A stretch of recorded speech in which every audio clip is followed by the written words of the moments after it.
남편이 2달간 일본으로 출장을 간 사이 나는 겨울 방학을 맞은 아들을 데리고 여행을 떠났다.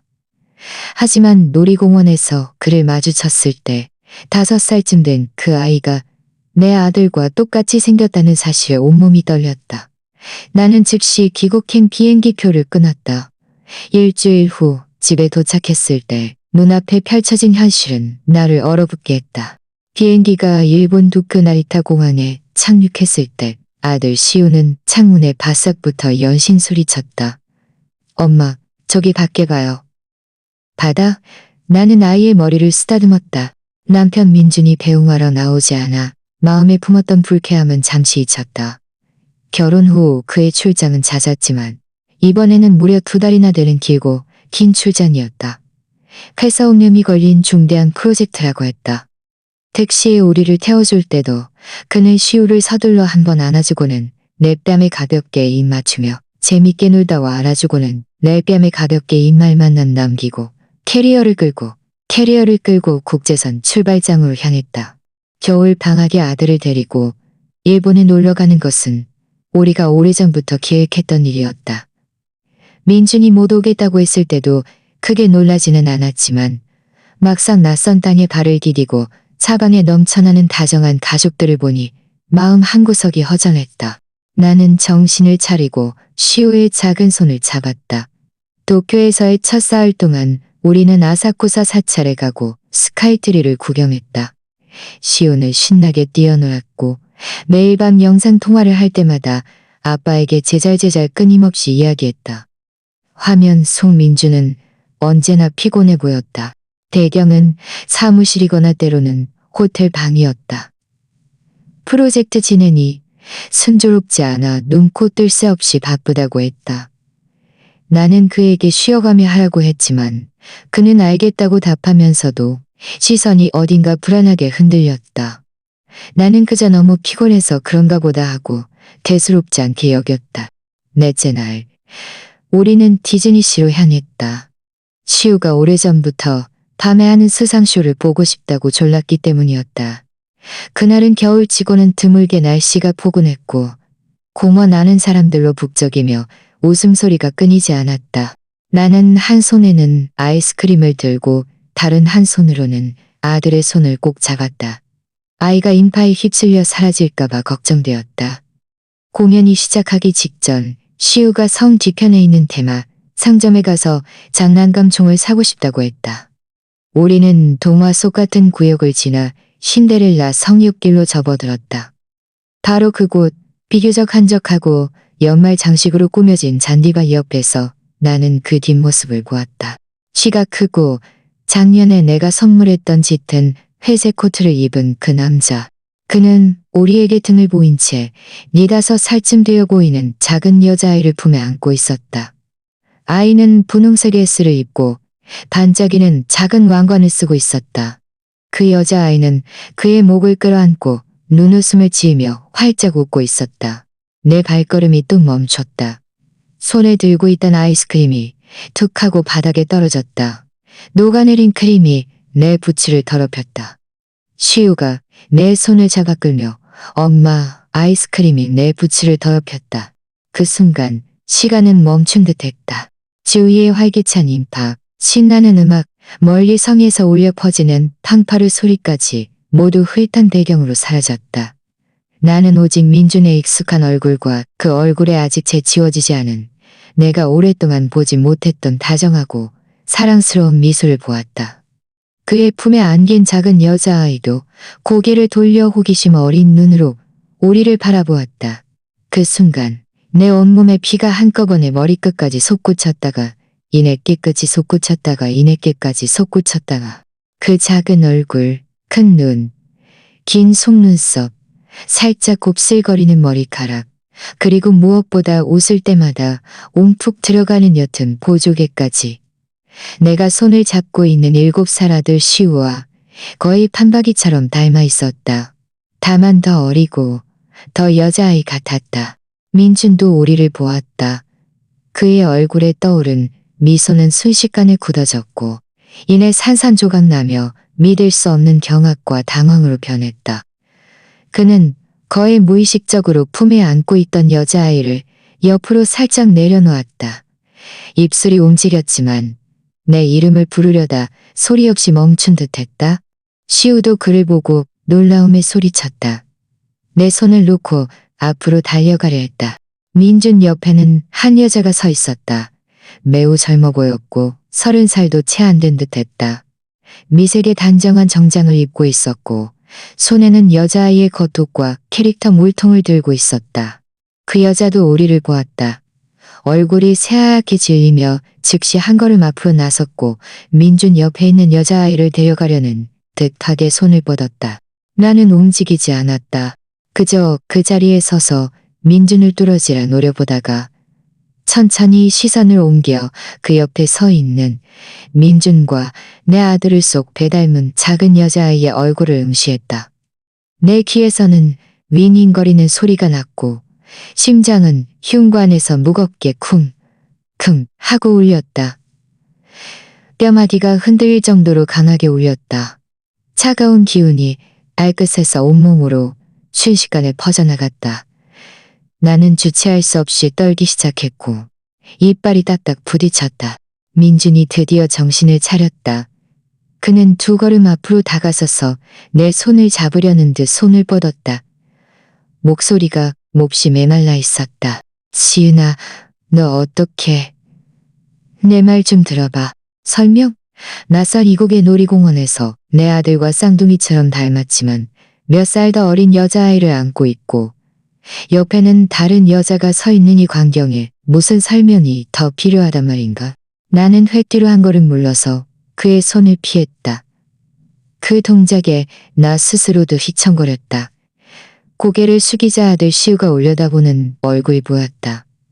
커다란 눈에는 혼란과 불안이 가득했다. 나를 보았다가 멀지 않은 곳에 서 있는 그를 쏙 빼닮은 작은 여동생을 보았다가 다시 얼굴이 새하얗게 질린 아빠를 보았다. 엄마! 아이가 작은 소리로 나를 불렀고 내 옷자락을 힘껏 움켜쥐었다. 나는 깊게 숨을 들이쉬었다. 차가운 공기가 폐를 찔렀다. 온 힘을 다해 몸을 숙여 아들을 번쩍 안아 올렸다. 품에 꽉 끌어안았다. 너무 세게 안아서 시우가 불편한 듯 몸을 뒤척였다. 내 시선은 굳어버린 김민준의 어깨 너머로 공주 드레스를 입고 젊은 여자의 품에 안겨 호기심 어린 눈으로 우리를 바라보는 작은 여자아이에게 마지막으로 닿았다. 그리고 나는 몸을 돌려 아들을 안고 뒤도 돌아보지 않은 채 방금 일어난 일에 대해 아무것도 모르는 시끌벅적한 인파 속으로 거의 도망치듯 파고들었다. 엄마, 우리 어디 가요? 아빠 저기 있는데. 시우가 내 품에서 몸부림치며 뒤를 돌아보려 했다. 우리 집에 가자. 내 목소리는 쉬어 있었지만 비정상적으로 차분했다. 내가 스스로도 두려울 만큼 차분했다. 지금 당장 나는 뒤돌아보지 않았다. 뒤돌아볼 용기가 없었다. 뒤돌아보면 민준이 쫓아오는 것을 보거나 그 아이의 얼굴을 다시 볼까봐 두려웠다. 그 자리에서 무너져 내리고 비명을 지르고 돌이킬 수 없는 일을 저지를까봐 겁이 났다. 나는 아들을 안고 최대한 빠른 속도로 그 잔디밭을 벗어나 동화 속성을 지나 인파를 헤치고 나아갔다. 가장 가까운 고객 서비스 센터를 찾아 거듭거리는 영어와 휴대폰 번역 앱을 이용해 아이가 갑자기 아프다는 핑계로 가장 빠른 귀국행 항공편을 알아봐 달라고 부탁했다. 직원들은 친절하게 도와주었고 3시간 후 나리타 공항에서 출발하는 도쿄발 부산 경유 우리 도시행 항공편을 금세 찾아주었다. 이코노미 클래스 2자리만 남아있었다. 두 장요, 감사합니다. 나는 여권과 신용카드를 내밀었다. 손가락은 얼음처럼 차가웠고 서명할 때 글씨는 삐뚤빼뚤했다. 항공권이 발권되는 몇 분 동안 나는 조용해진 시우를 안고 서비스 센터 의자에 앉아 있었다. 아이는 아마 내 얼굴색에 놀랐는지 얌전히 내 품에 기대어 아무 말도 하지 않았다. 주머니 속 휴대폰이 계속해서 울렸다. 화면에는 김민준이라는 이름이 번쩍였다. 나는 받지 않고 바로 전원을 껐다. 항공권을 받아들고 택시를 잡아 나리타 공항으로 직행했다. 가는 내내 도쿄의 화려한 야경이 차창 밖으로 물 흐르듯 스쳐 지나갔다. 휘황찬란하고 몽환적이었지만 지금 내 마음과는 두꺼운 얼음 같은 불투명 유리 한 겹으로 가로막힌 듯했다. 시우는 내 무릎에 기대어 잠들었고 작은 얼굴에는 마른 눈물 자국이 남아 있었다. 나는 아이의 등을 가만히 토닥이며 창밖을 바라보았다. 머릿속은 텅 비어있는 것 같으면서도 동시에 무수히 날카로운 조각들로 온서도 2달간의 출장, 그 피곤한 눈빛, 불안하게 흔들리던 영상통화, 그 후 점점 잦아지던 야근과 회식, 내가 가끔 의심의 눈초리를 보내면 그가 무심하게 사온 선물이나 여보, 수고 많았어라는 한마디의 의심은 사그라들곤 했다. 그리고 우리가 둘째를 가질 계획이었지만 내 몸 때문에 계속 임신하지 못했을 때 그가 시우 하나로도 충분하다고 위로하며 감추려 했던 작은 아쉬움까지 모든 세부 사항들이 지금은 끔찍한 단서가 되어 너무나 선명하고도 너무나 비꼬는 듯이 하나로 맞춰졌다. 그 아이는 적어도 4~5살은 되어 보였다. 4~5년 전 그때 시우는 겨우 2~3살이었다. 그때 민주는 무엇을 하고 있었을까? 그는 중요한 집안 프로젝트 때문에 바쁘다고 했고 일주일에 1~2번 겨우 집에 돌아왔다. 내 위가 뒤틀리고 메스꺼 토할 것 같았다. 나는 입을 앙 다물고 억지로 참았다. 더 하면 안 돼. 쓰러지면 안 돼. 시우가 내 옆에 있잖아. 공항에 도착해 탑승권을 교환하고 보안 검색대를 통과한 후 나는 계속 아들의 손을 꼭 잡고 멍한 눈으로 앞을 바라보았다. 시우가 몇 번 아빠를 물었지만 나는 그저 아빠가 일 때문에 바빠서 우리가 먼저 집에 가는 거야 라고만 답했다. 아이는 이해하는 듯 마는 듯 했지만 아마 피곤했는지 더 이상 묻지 않고 내게 기대왔다. 비행기가 이륙하고 창밖에 도쿄 불빛이 점점 멀어져 마침내 칠흑 같은 구름 아래로 사라질 때가 되어서야 나는 애써 버티던 힘이 조금씩 몸에서 빠져나가는 것을 느꼈다. 나는 의자 등받이에 기대어 눈을 감았지만 눈꺼풀은 계속 떨렸다. 김민준, 나와 7년을 함께 잠들며 평생 나를 사랑하겠다고 말했던 남자. 내 아들의 아버지. 비행기가 기류에 의해 살짝 흔들렸다. 나는 깊이 잠든 아들을 꼭 끌어안고 손톱으로 내 손바닥을 깊이 파고들었지만 아무런 고통도 느껴지지 않았다. 마음속에는 오직 차갑고 명확한 한 가지 생각뿐이었다. 김민준, 이제 게임이 시작됐어. 비행기가 착륙했을 때 돔이 막 터오고 있었다. 비행기 문을 나서자 습하고 차가운 공기가 확 기쳐왔다. 도쿄의 건조하고 추운 겨울과는 전혀 달랐다. 시우는 장결에 비몽사몽 있고 나는 그를 두툼한 패딩으로 감싸 안고 있었다. 짐을 찾고 택시를 불렀다. 집 주소를 말할 때 내 목소리는 너무나 차분해서 나 스스로도 낯설게 느껴졌다. 차창 밖 도시는 점차 잠에서 깨어나고 출근 시간에 차량들이 모여들기 시작했다. 모든 것이 며칠 전 우리가 떠났을 때와 다를 바 없었다. 길모퉁이의 아침 식사 가판대에서는 김이 모락모락 피어오르고 버스 정류장에는 졸린 눈의 직장인들로 가득했다. 하지만 나는 알고 있었다. 민준이 그 아이를 안고 뒤돌아선 순간 무언가가 이미 완전히 죽어버렸다는 것을. 집에 돌아와 문을 열자 싸늘한 기운이 감돌았다. 떠날 때 급했던 터라 거실은 그대로였다. 시우의 레고 장난감이 테이블 옆에 흩어져 있었고 민준이 출장 가기 전 반쯤 마시다 남긴 커피잔은 주방 아일랜드 식탁 위에 놓여 이미 곰팡이가 피어 있었다. 모든 것이 우리가 일본으로 떠나기 전 그 아침에 멈춰 있었다. 거짓된 평화로 가득 찬 채. 엄마? 아빠는 언제 와요?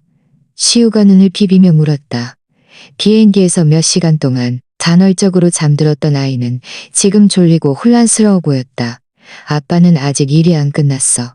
나는 쭈그려 앉아 아이의 외투와 신발을 벗겨주며 최대한 평소처럼 행동했다. 시우 피곤하지? 먼저 따뜻한 물에 샤워하고 좀 잘까? 아빠랑 영상 통화하고 싶어요. 아이가 작은 소리로 말했다. 내 마음이 아팠지만 나는 웃으며 말했다. 아빠 있는 곳은 지금 아주 느슨함이야. 우리 먼저 쉬고 자고 일어나서 얘기하자. 아이를 달래 샤워를 시키고 따뜻한 우유를 데워 먹이는 것을 지켜보았다. 익숙한 환경으로 돌아와서인지 시우는 자기 방 침대에서 금세 잠들었다. 다만 미간을 살짝 찌푸리고 있었다. 나는 침대 옆에 앉아 민준을 쏙 배닮은 아이의 눈썹과 눈매, 그리고 똑같은 위치에 있는 작은 보조개를 바라보았다. 손가락이 허공에 맴돌았지만 차마 내려놓지 못했다. 그 여자아이의 얼굴이 다시 선명하게 떠올랐다. 똑같은 보조개, 똑같은 곱슬머리. 나는 조용히 아이 방 문을 닫았다. 차가운 문에 등을 기대고 한참을 서 있었다. 다리가 저려올 때가 되어서야 천천히 거실로 향했다. 큰 불은 켜지 않고 창밖으로 스며드는 회색빛 새벽빛에 의지했다. 우리가 7년 동안 정성껏 꾸민 이 집, 모든 가구와 장식품이 소위 행복의 흔적을 기록하고 있었다. 이제 와서 보니 정교하게 지어진 우스꽝스러운 무대 배경 같았다. 주머니 속 휴대폰이 진동했다. 꺼내보니 화면에 민준의 이름이 깜빡였다. 어젯밤부터 지금까지 그는 20통도 넘게 전화하고 무수한 메시지를 보냈다. 가장 최근 메시지는 10분 전이었다. 지은아, 전화 좀 받아줘. 일이 네가 생각하는 그런 게 아니야. 내 말 좀 들어줘. 적어도 너희가 무사히 집에 도착했는지 알려줘. 설명? 나는 입꼬리를 비틀었다. 메시지를 열어보지도 글을 차단하지도 않았다. 지금 차단하는 건 너무 쉬운 일이었다. 휴대폰을 무음으로 바꾸고 테이블 위에 뒤집어 놓았다. 울지 마. 흔들리지 마. 나는 스스로에게 말했다. 눈물은 가장 쓸모없는 거야. 특히 적 앞에서는. 그리고 김민주는 도쿄에서 뒤돌아선 그 순간부터 이미 나의 남편이 아니라 내가 침착하게 대응해야 할 적이 되어 있었다. 나는 그의 사제문 앞으로 향했다. 이 방은 평소 그가 주로 사용했고 청소할 때 외에는 거의 들어오지 않았다. 그는 일이 조용해야 한다고 했고 나도 그의 사생활을 존중했다. 지금 생각하니 그 존중이 얼마나 우스꽝스러웠는지. 나는 문고리를 돌려 안으로 들어섰다. 서재는 그리 넓지 않았지만 깔끔하게 정리되어 있었다. 벽에는 책장이 가득했고 그 안에는 주로 경영학 서적과 내가 잘 모르는 공학 관련 서적들이 꽂혀 있었다. 커다란 원목 책상이 창을 향해 놓여 있었고 위에는 그의 데스크톱 컴퓨터와 몇몇 서류철, 연필꽂이가 있었다. 나는 책상 서랍을 위에서부터 차례로 열어보았다. 세 번째 서랍에는 문고리, 데이터 케이블, 명함 등이 있었다. 데이터 케이블, 명함 등이 있었다. 두 번째 서랍에는 부동산 보험 계약서, 두 번째 서랍에는 부동산 보험 계약서 몇 권대약 썼다. 그 안에는 연필 외에 작은 열쇠 몇 개가 꽂혀 있었다. 나는 그것들을 꺼내 하나씩 시도했다. 세 번째 열쇠에서 딸깍 하는 소리와 함께 자물쇠가 열렸다. 서랍 안에는 물건이 많지 않았다. 짙은 파란색 벨벳 상자 하나. 열어보니 그가 한 번도 차고 다니는 것을 본 적 없는 값비싼 남자 시계가 들어있었다. 태그도 떼지 않은 채였다. 영수증 날짜는 반년 전이었다. 그때 그는 프로젝트 보너스가 아직 지급되지 않았다고 내게 말했었다. 상자 아래에는 서류 몇 부가 깔려 있었다. 나는 그것들을 꺼내 들었다. 가장 위에는 부동산 매매 계약서 사본이 있었다. 주소는 대전의 한빛 레이크뷰. 내가 아는 고급 아파트 단지였다. 집값은 만만치 않았다. 매수인은 김민준 단독 소유라고 적혀 있었고 계약 날짜는 4년 전, 입주 날짜는 3년 전이었다. 계약서 마지막의 서명은 그의 익숙한 필체였다. 4년 전, 시우는 3살이었다. 그는 회사에서 지방에 반년 동안 상주하며 새로운 시장을 개척해야 한다고 했고 일주일에 한두 번 겨우 집에 돌아왔다. 그 반년 동안 그는 정말 눈에 띄게 피곤해 보였고 나와 시우에게도 유난히 다정하고 살을 깊었다. 나는 그때 그가 일에 너무 열심히라 안쓰러워했었다. 알고 보니 다른 도시에서 새 가정을 꾸리고 있었던 것이다. 나는 매매 계약서를 내려놓고 그 아래에 있는 것을 집어들었다. 평범한 캐릭터 사진첩이었다. 첫 페이지를 넘기자 막 태어난 쭈글쭈글한 아기가 병원 신생아실에 누워 있었다. 손목에는 모친 박서연, 아기 김하윤이라고 적힌 띠가 묶여 있었다. 아기의 출생 날짜는 5년 전으로 뚜렷하게 명시되어 있었다. 내 숨이 멎는 듯했다. 계속해서 페이지를 넘겼다. 대게의 사진, 돌사진, 돌잡이. 작은 손으로 금반지를 잡고 있었다. 아장아장 걷고 작은 댕기머리를 하고 2살 생일 케이크 앞에서 환하게 웃고 놀이공원에서 회전목마를 타고 예쁜 드레스를 입고 공원 잔디밭을 뛰어다니는 모습. 모든 사진에는 민준이 있었다.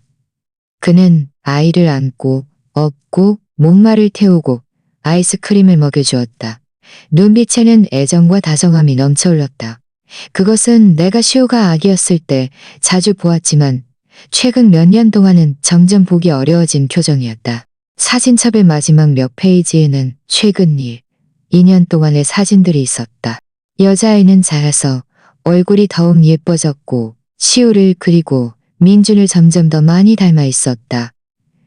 가장 최근 사진은 몇 달 전 어느 실내 놀이공원에서 찍은 것이었다. 민준이 쭈그려 앉아있고 작은 여자아이가 그의 품에 안겨 있었다.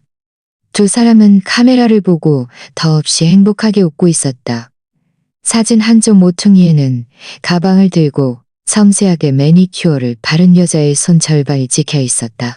박서연이라는 이름과 놀이공원에서 보았던 창백한 젊은 여자의 얼굴이 함께 내 머릿속에 각인되었다. 나는 사진첩을 덮고 매매 계약서 사본을 제자리에 돌려놓았다. 서랍을 잠그고 열쇠는 연필꽂이에 다시 넣어두었다. 모든 동작은 흔들림 없이 침착했다. 서재에서 나와 문을 닫았다. 주방으로 가서 차가운 물 한 잔을 따랐다. 단숨에 들이켰다. 차가운 물이 목을 타고 위로 내려가자 정신이 더욱 맑아졌다. 휴대폰 화면이 다시 한번 밝아졌다. 여전히 김민준이었다. 이번에는 지은아, 제발 전화 좀 받아줘. 하윤이는 아무 죄가 없어. 다 내 잘못이야. 우리 직접 만나서 얘기하자. 내가 돌아가면 모든 걸 말해줄게. 하윤이. 나는 컵을 내려놓고 베란다로 나갔다. 새벽에 차가운 바람이 들어와 얼굴을 칼로 베는 듯했다. 아래 아파트 단지에는 이미 아침 운동을 하는 노인들과 강아지를 산책시키는 사람들의 모습이 보였다. 삶의 활기가 가득했다. 나는 휴대폰을 들고 답장을 누르려다 손가락을 하면 위에서 몇 초간 멈췄다. 그리고 한 글자 한 글자 천천히 타이핑했다. 나와 시우는 무사히 집에 도착했어. 당신 일에 집중해. 서두를 필요 없어. 모든 건 당신이 돌아오면 얘기하자. 전송 버튼을 눌렀다. 그리고 주소록에서 다른 이름을 찾아 전화를 걸었다. 3번의 신호음 끝에 전화가 연결되었다. 상대방에게서 맑고도 살짝 잠에서 깬 듯 나른한 목소리가 들려왔다. 여보세요? 이지은 대리님, 이 시간에 전화라니 해가 서쪽에서 뜨겠네? 일본에서 신나게 놀고 있는 거 아니었어? 그는 나의 가장 친한 친구 최유진이었다. 직업은 변호사. 입은 거칠지만 나에게는 진심으로 마음을 다하는 친구였다. 나는 입을 열었다. 목소리는 살짝 쉬어 있었지만 비정상적으로 차분했다. 나 돌아왔어. 네 도움이 필요해. 전화 너머가 1초간 정적에 휩싸였다. 이내 유진의 목소리가 순식간에 또렷해졌다. 무슨 일이야? 어디야? 지금 당장 갈게. 집이야. 서두를 필요 없어. 오후에 와도 돼. 네 밥벌이 도구 다 챙겨서 와. 이번엔 큰 사건일 수도 있어. 전화를 끊고 나는 거실로 돌아와 소파에 앉았다. 창밖은 이미 환하게 밝아 있었다. 햇살이 구름을 뚫고 거실 바닥에 쏟아져 들어와 명암의 경계를 만들었다. 나는 그 햇살을 가만히 바라보았다. 마음속의 차가운 공백이 똑같이 차갑지만 더욱 단단한 무언가로 천천히 채워지고 있었다. 김민준, 당신이 설명하고 싶다고 했지? 좋아, 기다릴게. 유진은 오후 2시 30분에 도착했다. 초인종 소리가 다급하고 길게 울렸다. 문을 열자 그는 마치 회오리 바람처럼 들어섰다. 한 손에는 커다란 서류 가방을 들고 있었고 다른 한 손에는 따끈따끈한 호두과자 봉투를 들고 있었다. 미가 제일 좋아하는 가게거야. 줄 서서 샀어. 그는 호두과자를 들고야. 줄 서서 샀어. 그는 호두과자를 쥐어주고는 내 어깨를 잡고 위아래로 훑어보았다. 미간을 잔뜩 찌푸렸다. 그는 기관총처럼 질문을 퍼부었고 날카로운 눈빛은 칼날처럼 내 얼굴을 훑어내렸다. 유진은 겉으로는 털털해 보였지만 사실 누구보다 섬세한 사람이었다. 나와 민준의 관계에서 뭔가 깨름칙한 점이 있다는 것을 지난 몇 년 동안 어느 정도 눈치채고 있었고 나에게 조심하라고 충고하기도 했지만 나는 늘 부부 사이에 믿음이 중요한 거 아니냐고 말했었다. 나는 아무 말 없이 그를 이끌고 거실로 들어가 문을 닫았다. 그리고 도쿄 디즈니시에서 찍은 비록 흐릿하지만 민준과 그 아이의 옆모습을 선명하게 볼 수 있는 사진을 휴대폰에서 꺼내 그에게 건넸다. 이어서 사제로 가서 매매 계약서 사본과 그 사진첩을 꺼내와 테이블 위에 조용히 놓았다. 유진은 휴대폰 사진을 몇 초간 노려보았다. 그리고는 재빨리 매매 계약서와 사진첩을 훑어보았다. 그의 얼굴은 의아함에서 경악으로 다시 잿빛으로 변하더니 마침내 차갑고 분노에 찬 표정으로 굳어졌다. 그는 탁 하고 사진첩을 닫고 고개를 들어 나를 보았다. 목소리에는 불똥이 튀는 듯했다. 언제 일이야? 놀이공원 그날 나흘 전. 나는 그의 맞은편 소파에 앉았다. 허리를 꼿꼿이 세운 채. 그 아이는 5살이고 이름은 김아윤. 엄마는 박서연. 집은 대전 한빈 레이크뷰. 4년 전에 샀어.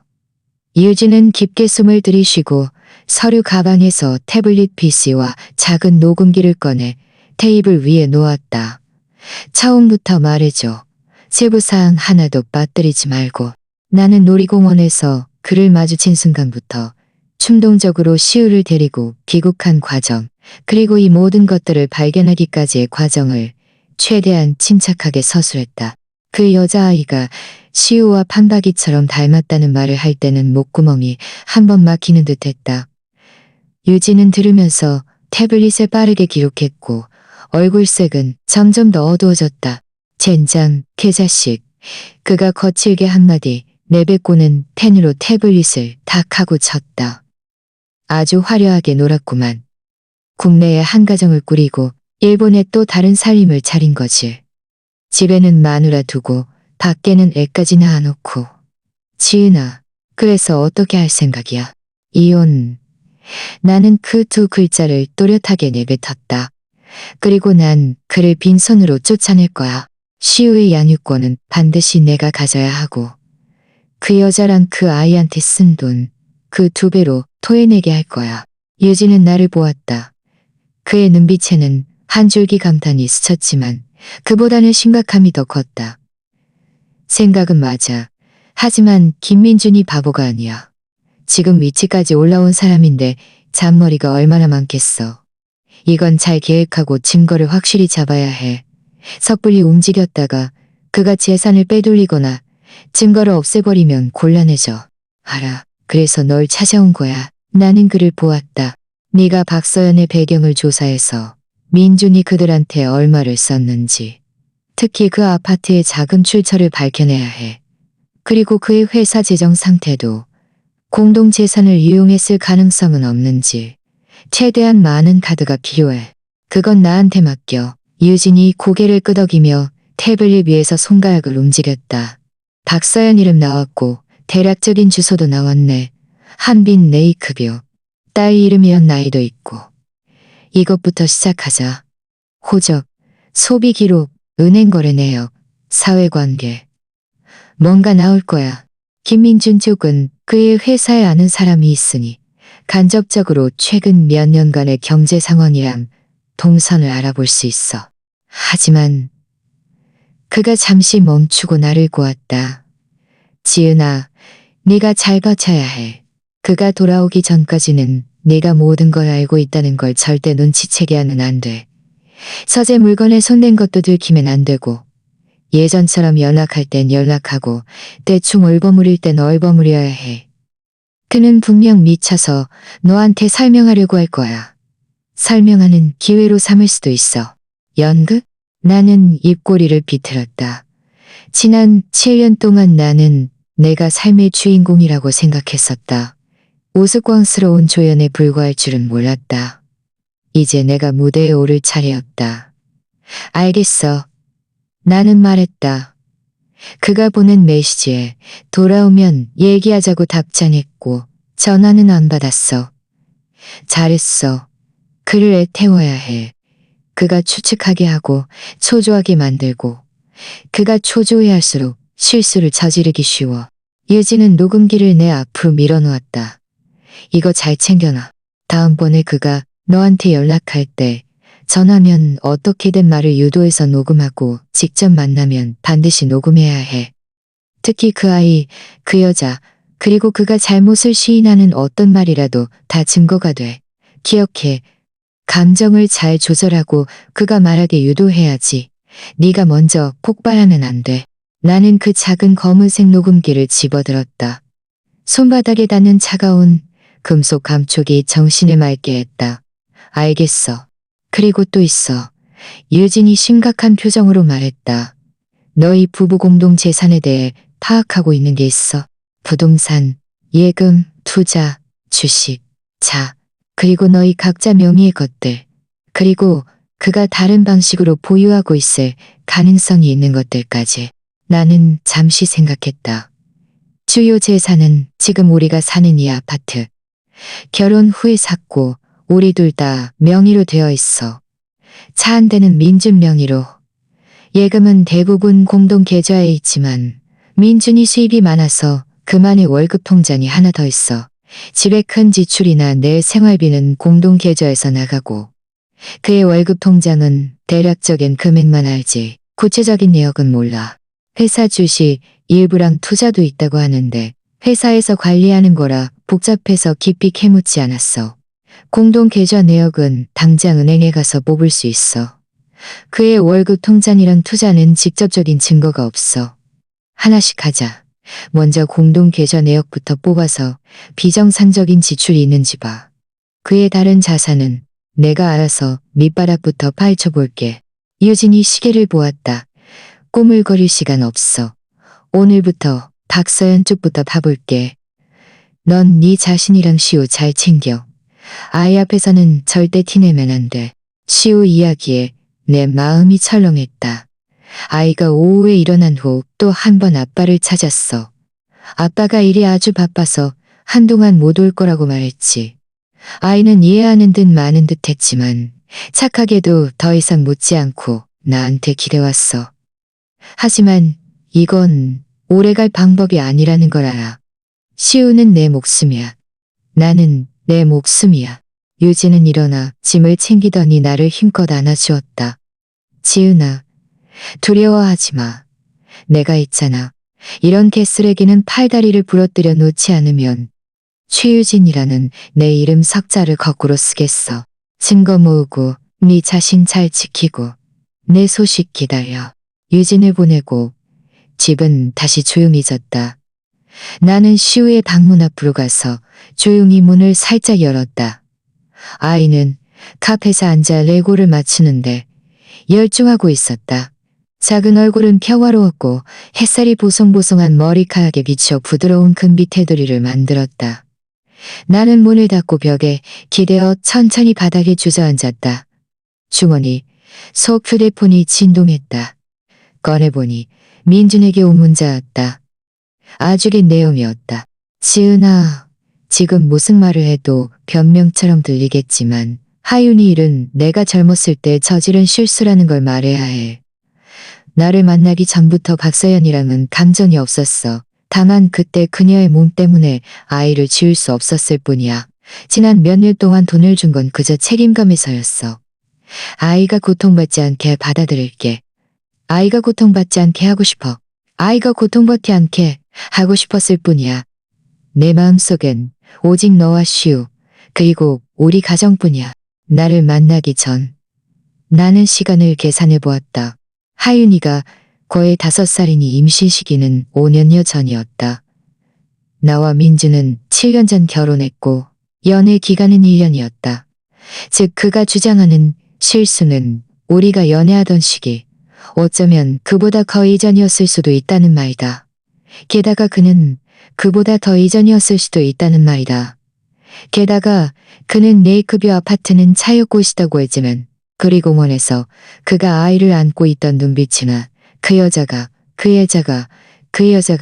그의 옆에 서 있던 눈빛이나 그 여자가 이게 감정이 없다는 말인가? 책임감이라니. 참으로 좋은 책임감이다. 우리 부부 공동 재산으로 밖의 여자에 대한 책임을 다하고 자신의 사생활을 키우고 있었다. 나는 그 몇 줄의 글을 오랫동안 노려보았다. 마침내 모든 글자가 불에 달군 쇠처럼 눈에 박히는 듯했다. 그리고는 손가락을 들어 천천히 답장을 타이핑했다. 내 표정은 분명 아주 차분했을 것이다. 손가락은 조금도 떨리지 않았다. 지난 일은 전화로 얘기하고 싶지 않아. 당신도 돌아오면 얘기하자고 했잖아. 나와 시우는 잘 지내고 있어. 당신은 일에 집중해. 부부로 지낸 지 이렇게 오래됐는데 나는 더 이상 거짓된 변명을 듣고 싶지 않아. 진실을 듣고 싶어. 당신이 돌아오면 우리 모든 것 하나하나 분명히 얘기하자. 전송 버튼을 눌렀다. 진실? 아니. 김민준. 지금부터 당신과 나 사이에는 진실 따위는 필요 없어. 오직 승패만 있을 뿐이야. 그 후 며칠 동안 나는 태엽 감긴 시계처럼 움직였다. 모든 발걸음은 정확하고 차가웠다. 나는 신분증을 들고 은행에 가서 우리 공동 계좌에 최근 5년간 거래 내역을 뽑았다. 생활비, 아이 학비, 여행 경비, 4개로의 이체, 대부분 정상적인 지출로 보였다. 하지만 유진이 알려준 방법대로 매달 고정 지출 외의 금액, 큰 금액의 이체, 그리고 민준의 월급이 입금된 직후의 지출을 중점적으로 살펴보았다. 과연 빼곡한 기록 속에서 나는 규칙성을 발견했다. 약 4년 전부터 거의 매 분기마다 5만 원에서 8만 원 상당의 금액이 낯선 개인 계좌로 이체되었다. 수취인 이름은 별표로 가려져 있었지만 성씨는 보였다. 이체의 메모에는 때로는 생활비, 때로는 상환금, 때로는 상환금, 때로는 빈칸이었다. 빈도가 아주 높지는 않았지만 금액이 적지 않았고 합치면 상당했다. 더 이전 기록에서는 2억만 원, 3억만 원 등 더 큰 금액의 지출도 보였다.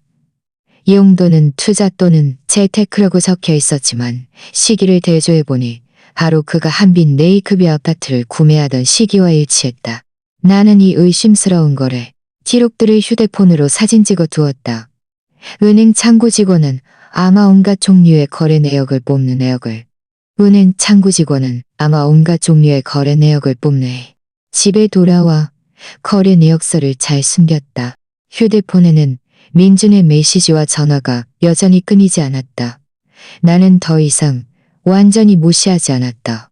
반나절에 한 번씩 바빠 또는 시우란 있어라고 짧게 답장했다. 어조는 담담했고 아무런 감정도 읽을 수 없었다. 그가 걸어오는 전화는 가끔 한 번씩 받았지만 몇 마디 못하는 답감을 느낄 수 있었다. 그런 나디 못하는 몇 마디 울고불고하는 답답함을 느낄 수 있었다. 그는 내가 폭발하거나 저녁 준비를 해야 한다는 핑계로 끊었다. 그렇게 되면 그는 미리 준비해둔 말들로 나를 달래고 속일 기회가 생길지도 모른다고 생각했을 것이다. 하지만 나는 그렇게 하지 않았다. 나는 갑자기 얼어붙은 깊은 물과 같았다. 표면은 잔잔했지만 그 아래로는 격렬한 물살이 흐르고 있었다. 그는 바닥을 알 수 없었을 것이다. 이런 침묵의 미지는 어떤 소란보다도 사람을 더 불안하게 만들었다. 시우는 가끔 여전히 아빠를 찾았다. 나는 아빠가 해외에서 일 때문에 좀 곤란한 상황에 처해서 오래 처리해야 하고 영상 통화를 자주 할 수 없을 거라고 말해주었다. 아이는 이해하는 듯 마는 듯 했지만 착하게도 더 이상 묻지 않았다. 다만 밤에 잠들 때는 아빠가 작년에 사준 이제는 조금 낡은 자동차 장난감을 꼭 안고 잤다. 그 모습을 볼 때마다 내 마음속 한 줄기 고통은 더 깊이 박혔고 동시에 나를 더욱 도렷하게 만들었다. 넷째 날 오후 유진이 왔다. 이번에는 호두과자 대신 서류 가방만 들고 있었고 표정은 이럴 때처럼 진지했다. 다 알아냈어. 그가 문을 닫고 가방에서 두툼한 서류 봉투를 꺼내 테이블 위에 놓았다. 좀 힘들었지만 필요한 건 거의 다 했어. 좀 충격적일 수 있으니 마음의 준비 단단히 해. 나는 봉투를 받아 열었다. 안에는 서류 뭉치가 들어있었다. 가장 위에는 몇 장의 확대된 사진이 있었다. 한 장은 박서연의 증명사진이었다. 젊고 예쁜 얼굴, 청초한 모습이 여대생 같았다. 또 한 장은 그와 50대쯤 되어 보이는 단정하게 차려입은 여성이 백화점에서 쇼핑하는 뒷모습이었다. 그리고 한 장은 그가 흰색 BMW 승용차에서 내리는 모습이었다. 그리고 한 장은 그가 흰색 BMW 승용차에서 내리는 모습이었다. 박서연, 27살, 이 지역 사람이야. 학력은 높지 않아. 전문대 졸업. 전에는 무역 회사에서 프론트 데스크에서 일하다가 5년 전에 퇴직했어. 그 후로는 정식 직업 기록은 없지만 소비 수준은 낮지 않아. 유진은 법정에서 진술하되 침착한 어조로 말했다. 그녀의 부모님은 평범한 노동자라 집안 형편은 평범한 노동자라 집안 형편은 근영이로 등록되어 있고 3년 전에 형범으로 등록되어 있고 3년 전에 계약자 김민준 명의로 되어 있지만 월 상환금은 박서연 명의의 계좌에서 빠져나가고 있었어. 내가 그 계좌 거래 내역을 확인해 보니 매달 5일 고정적으로 200만 원이 입금돼. 이 채자는 네 남편 김민준. 4년 넘게 계속되고 있었어. 메모는 생활비 2글자. 200만 원 매달 4년 넘게. 이것이 그가 말한 책임감이었다. 나는 서류 가장자리를 쥔 손가락에 힘을 주었다. 이건 그냥 드러난 것뿐이야. 유진은 계속 말했다. 내가 사람을 시켜 김민준의 최근 몇 년간 출장 기록이랑 소비 기록을 확인해 보니 그가 정말 그 아이가 있는 대전으로 자주 갔어. 빈도가 업무 필요를 훨씬 뛰어넘었어. 게다가 그는 그쪽에서 몇몇 고급 식당, 호텔, 그리고 고급 키즈 카페와 아동 사진 스튜디오의 회원권을 가지고 있었고 모두 그에 가지고 있었지만 이전 게시물 중 몇 개를 찾아낼 수 있었고 모두 그의 카드로 결제되었어. 아, 그리고 또 익혔다. 박서연의 SNS 계정을 가리켰다. 여행 사진, 딸 자랑 사진, 가끔 행복, 감사, 인연 같은 모호한 문구들이 있었어. 가장 중요한 건 2년 전에 올린 사진 한 장이야. 두 손이 맞잡고 있는 클로즈업 사진이었어. 한 손은 분명 여자의 손이고 다른 한 손은 남자의 손이었는데 손목에 시계가 있었어. 내가 사진을 확대해보니 비록 흐릿했지만 네가 전에 서재 서랍에서 봤다는 태관 땐 시계도 맞아떨어지고 나는 뒷장으로 넘겨 확대된 사진 캡처를 보았다. 남자답게 굵은 손목에 차여있는 시계의 다이얼 디자인과 브랜드 로고는 내가 서랍에서 보았던 것과 정말로 똑같았다. 역겨운 감정이 치밀어 올랐다. 그러니까 오래전부터 감정이 없었다는 것도 아니고 젊었을 때 한 번의 실수도 아니었단 말이지. 내 목소리가 메말라 있었다. 적어도 5년 동안 계속되었고 지금도 정성껏 유지되고 있는 또 다른 가정이란 말이지. 그는 그 여자에게 집을 사주고 차를 사주고 넉넉한 생활비를 대주고 주말에는 모녀와 함께 가족의 단란함을 즐기고 있었어. 그리고 우리는 이쪽은 나는 말을 멈췄다. 그가 유지해야 할 체면상의 결혼이었고 그의 아들의 합법적인 엄마였고 그의 사회적 이미지의 일부였고 동시에 그의 재산의 공동 소유자였던 거지. 아주 정확한 요약이야. 유진이 비웃었다. 게다가 지금껏 알아낸 바에 따르면 김민준의 회사 내 직위와 수입으로는 너희 쪽과 그쪽 양쪽의 높은 소비, 압력을 동시에 감당하기 쉽지 않을 거야. 그의 회사 주식과 투자 부분은 아마 상당한 레버리지를 사용했을 가능성이 높아. 만약 지금 뒷마당에 불이 나면 그의 경제적인 기반이 흔들릴 수도 있어. 이게 그의 가장 큰 약점이야. 그는 언제 돌아와? 내가 물었다. 그가 회사에 보고한 일정대로라면 아직 일주일 남았어. 하지만 너와의 일 때문에 그는 조기 귀국할 가능성이 커. 유진이 나를 보았다. 언제 그에게 모든 걸 밝힐 생각이야? 그가 먼저 움직이게 할 거야. 나는 말했다. 그는 버티지 못할 거야. 그가 초조해할수록 나에게 유리해. 지금 이 증거들로 이혼 소송을 하면 충분할까? 단순히 이 증거들만으로는 그가 잘못을 저질렀고 부부 공동재산을 빼돌리고 숨긴 행위가 있다는 것을 증명할 수 있어. 재산 분할과 양육권을 얻는 데는 매우 희망적이야. 하지만 그를 빈손으로 내쫓는 건 아직 좀 어려워. 그가 악의적으로 재산을 빼돌렸다는 더 직접적인 증거가 있거나 너희가 협의 이혼으로 그가 자발적으로 포기하게 만들 수 있어야 해. 유진이 심사숙고하며 말했다. 그리고 박서연 쪽은 그가 유부남인 걸 알고 만난 건지 아니면 그녀도 속았던 건지. 이건 김민준의 과실 정도와 관련이 있어. 그녀는 알고 있었어. 나는 단호하게 말했다. 놀이공원에서 그가 나를 봤을 때 그의 첫 반응은 당황함이었고 아이를 데려가려 했지 놀라거나 의아해하지 않았어. 그녀는 내 존재를 알고 있었고 민준에게 가정이 있다는 걸 알고 있었어. 게다가 이렇게 태연하게 그가 사준 집에 살고 그가 사준 차를 몰고 매달 그의 돈을 받는다는 건 그녀가 무고할 리 없어. 그녀가 무고할 리 없어. 유진이 고개를 끄덕였다. 그녀가 무고할 리 넓어지는 거지. 아, 그리고 이거.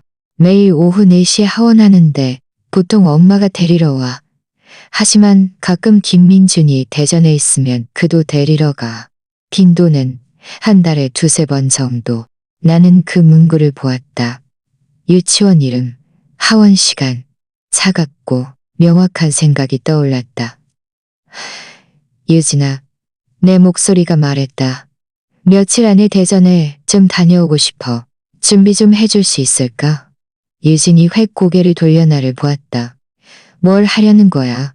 박서연을 직접 찾아가는 건 너무 위험해. 괜히 일을 키울 수 있어. 아니, 그를 찾지 않아. 나는 차츰 밖을 바라보았다. 거리에는 차들이 오가고 사람들이 오갔다. 그냥 보고 싶어. 그 아이를 보고 싶어. 민준이 어떻게 또 다른 좋은 아빠 노릇을 하고 있는지 보고 싶어. 직접 눈으로 보고 그 피 튀기는 현실을 머릿속에 완전히 각인시켜야 내 마음속에 남아있는 마지막 우스꽝스러운 망설임과 동정심이 완전히 불타 없어질 거야. 유진은 나를 몇 초간 응시하더니 한숨을 쉬었다. 알았어. 내가 준비해줄게. 하지만 나한테 약속해. 그냥 보기만 하는 거야. 아무것도 하지 마. 마스크랑 모자 잘 쓰고 절대 들키지 마. 보고 돌아와. 우리는 법적인 방식으로 갈 거야. 나는 고개를 끄덕였다. 서류를 조심스럽게 챙겼다. 나는 알고 있었다. 나는 그저 완전히 마음을 접을 필요가 있었다. 마음을 접어야만 아무런 부담 없이 칼을 들 수 있을 테니까. 대전으로 가는 KTX 안에서 나는 계속 창밖을 바라보았다. 하늘은 완전히 어두워졌고 유리창에는 희미한 차 안의 사람 형상과 창밖으로 빠르게 스쳐 지나가는 불빛들이 한데 엉켜 비쳤다. 그 불빛은 밝았다가 어두워졌다가 했다. 지금 내 마음속 황무지에 남아있는 마지막 몇 줄기 흔들리는 곧 차가운 바람에 꺼질 듯한 잔불 같았다.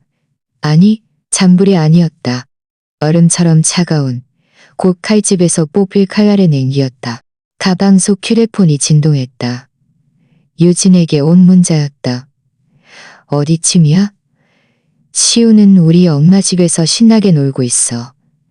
방금 저녁 먹고 새로 살래고 조립쯤이야. 걱정 말고 우리 집으로 바로 와. 나는 답장했다.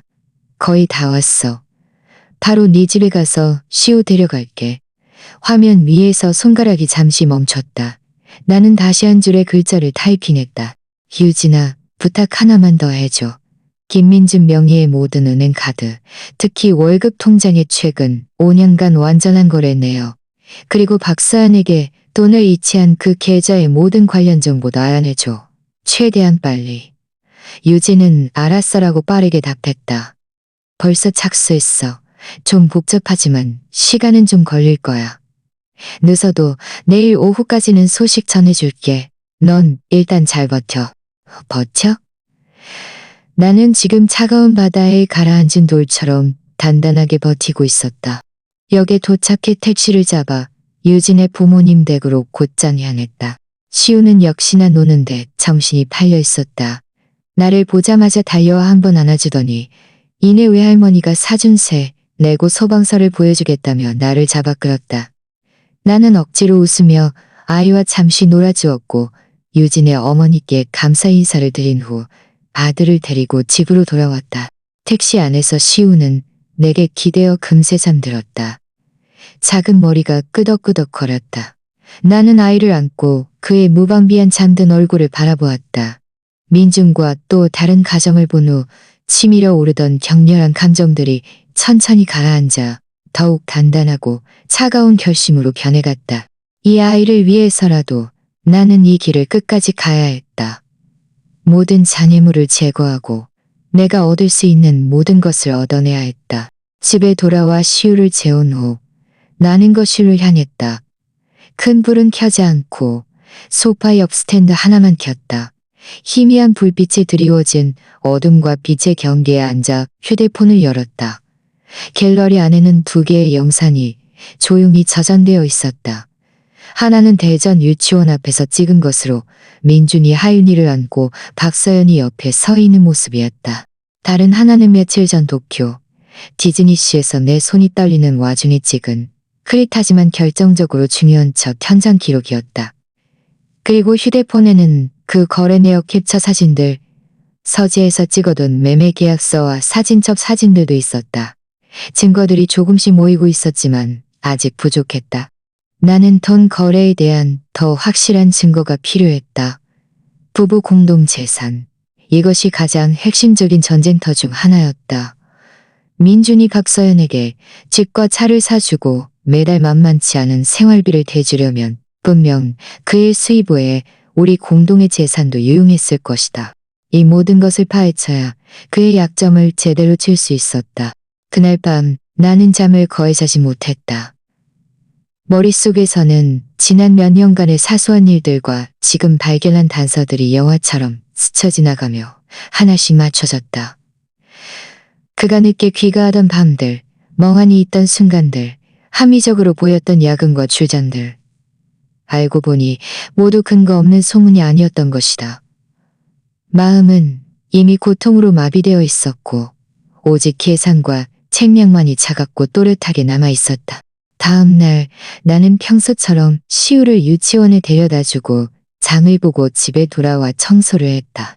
휴대폰에는 민준의 메시지가 몇 개 더 와 있었다.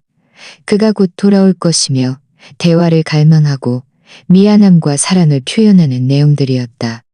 나는 한 통도 답장하지 않았다. 그를 애태웠다. 그가 저쪽에서 추측하고 불안해하고 초조하게 만들었다. 그가 초조해할수록 발걸음은 더 쉽게 흐트러질 테니까. 오후 2시 유진이 왔다. 이번에는 호두과자 대신 서류 가방만 들고 있었고 표정은 일할 때처럼 진지했다. 자료 확보했어. 그가 문을 닫고 가방에서 두툼한 서류 봉투를 꺼내 테이블 위에 놓았다. 좀 애먹었지만 필요한 건 거의 다 있어. 나는 서류 봉투를 열고 안에서 두툼한 은행거래 내역서 뭉치를 꺼냈다. 한 장이 아니었다. 여러 계좌의 내역서였다. 나는 단번에 민준의 월급 통장 거래 내역과 내가 잘 모르는 몇몇 카드 내역을 알아보았다. 이거부터 봐. 이거부터 봐. 이거부터 봐. 이거부터 봐. 유진이 내 옆에 앉아한 내역서 위를 손가락으로 가리켰다. 이게 김민준이 주로 쓰는 월급 통장이고 박서연한테 돈 보낸 카드야. 수취인은 박서연의 그 계좌. 4년 넘게 지난달까지도 계속 이체됐어. 메모는 아주 간단해. 생활비 2글자. 나는 매달 빠짐없이 200만 원씩 이체된 내역을 보았다. 그리고 그 눈에 띄는 생활비 2글자를. 생활비. 그가 다른 여자에게 준 생활비였다. 우리 부부 공동재산으로 지불된 또 다른 가정을 유지하기 위한 생활비. 미가 다시 한번 뒤틀렸다. 4년 넘게, 그러니까 60개월이라고 치면 매달 200만 원씩, 총 1억 2천만 원이야. 유진의 목소리는 건조한 보고서를 읽는 듯 차분했다. 이건 그냥 고정 생활비일 뿐이야. 여기 또 봐. 그는 몇몇 큰 금액의 지출을 가리켰다. 4년 전에 5천만 원 이체가 있었어. 수취 방식은 성공부동산개발위원회사. 메모는 계약금. 시기는 한빈 레이크뷰 아파트 매매 계약서. 체결은 한빈 레이크뷰 아파트 매매 계약서 체결 전후였어. 3개월 후에는 또 이유와 일치해 수지가 그가 박서연에게 사준 BM 박서연이야. 이 돈은 아마 아파트 계약금의 일부일 거야. 게다가 최근 2년 동안은 매달 200만 원 외에도 수천만 원에서 2천만 원 상단의 이체가 박서연에게, 또는 몇몇 아동교육기관, 고급 백화점, 키즈카페 등으로 나갔어. 이것들도 합치면 적지 않은 금액이야. 유진은 페이지를 넘기며 하나하나 나에게 보여주었다. 차가운 숫자들은 하나의 선명한 강물을 이루어 박서연이라는 여자와 그의 딸에게로 흘러갔다. 그것은 김민준이 우리 부부 공동재산으로 그들을 위해 구축한 편안하고 걱정 없는 삶이었다. 이 돈들, 내 목소리는 갈라졌지만 비정상적으로 또렷했다. 모두 이 카드에서 나간 거야. 이 카드가 그의 월급 통장, 즉 그의 혼전 재산이라는 말이지. 전부가 아니야. 유진이 고개를 저었다. 그는 또 다른 서류 한 부를 꺼냈다. 김민준의 월급 구조를 확인해보니 기본급의 성과급, 그리고 연말 산여금이 붙어. 기본급은 그리 높지 않고 대부분의 수입은 성과급과 산여금에서 나와. 그런데 성과급과 산여금 지급은 회사대 계좌이체 방식이거나 일부는 경비 처리 등으로 지급되는 경우가 많아. 그가 박서연에게 보낸 많은 큰 금액의 이체 시점은 그가 큰 프로젝트 보너스나 연말 배당금을 받은 직후와 일치해. 이런 보너스와 배당금은 혼인 기간 중의 수입으로 부부 공동 재산이야. 그가 이 돈으로 상간녀와 사생아를 키웠다면 이는 악의적인 부부 공동 재산 유용 미든 및 행위가 돼. 이건 법정에서 매우 유리한 증거가 될 거야. 그는 또 다른 종이 몇 장을 꺼냈다. 복잡한 자금 흐름 분석도였다. 게다가 내가 발견한 건 그가 2년 전부터 너희 공동 명의의 다른 소형 아파트를 담보로 8천만 원을 대출받았다는 거야. 대출 이유는 사업 자금 회전이라고 적혀 있었어. 하지만 이 돈은 그의 개인 계좌나 너희 공동의 회사 계좌로 들어가지 않았어. 여러 차례에 걸쳐 몇몇 낯선 회사 계좌로 흘러갔고 몇 단계를 거쳐 결국 상당 부분이 다시 박서연의 계좌로 흘러들어갔고 한빈 레이크뷰 아파트 월 상환금을 지불하는 데 사용되었어. 내 손가락이 그 몇 장의 분석도를 가볍게 훑었다. 그렇구나. 수입을 유용한 것뿐만 아니라 우리 공동의 자산을 담보로 대출까지 바다 그쪽에 밑빠진 독에 붙고 있었던 것이다. 정말이지 온갖 노력을 다했구나. 그러니까 나는 정리했다. 지난 몇 년 동안 그는 상당 부분의 부부 공동 수입을 박서연에게 빼돌렸을 뿐만 아니라 몰래 우리 아파트를 담보로 대출까지 바다 그쪽에 밑빠진 독을 채우는 데 썼다는 말이지. 그렇게 이해해도 돼. 유진이 자료를 정리하며 고개를 끄덕였다. 이런 거래 내역 기록들, 매매 계약서, 사진, 영상까지 합치면 비교적 완전한 증거 사슬을 형성할 수 있어.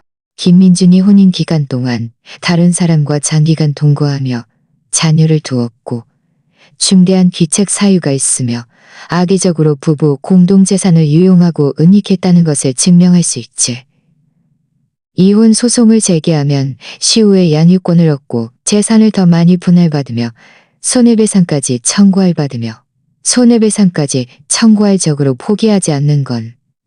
그가 잠시 멈췄다.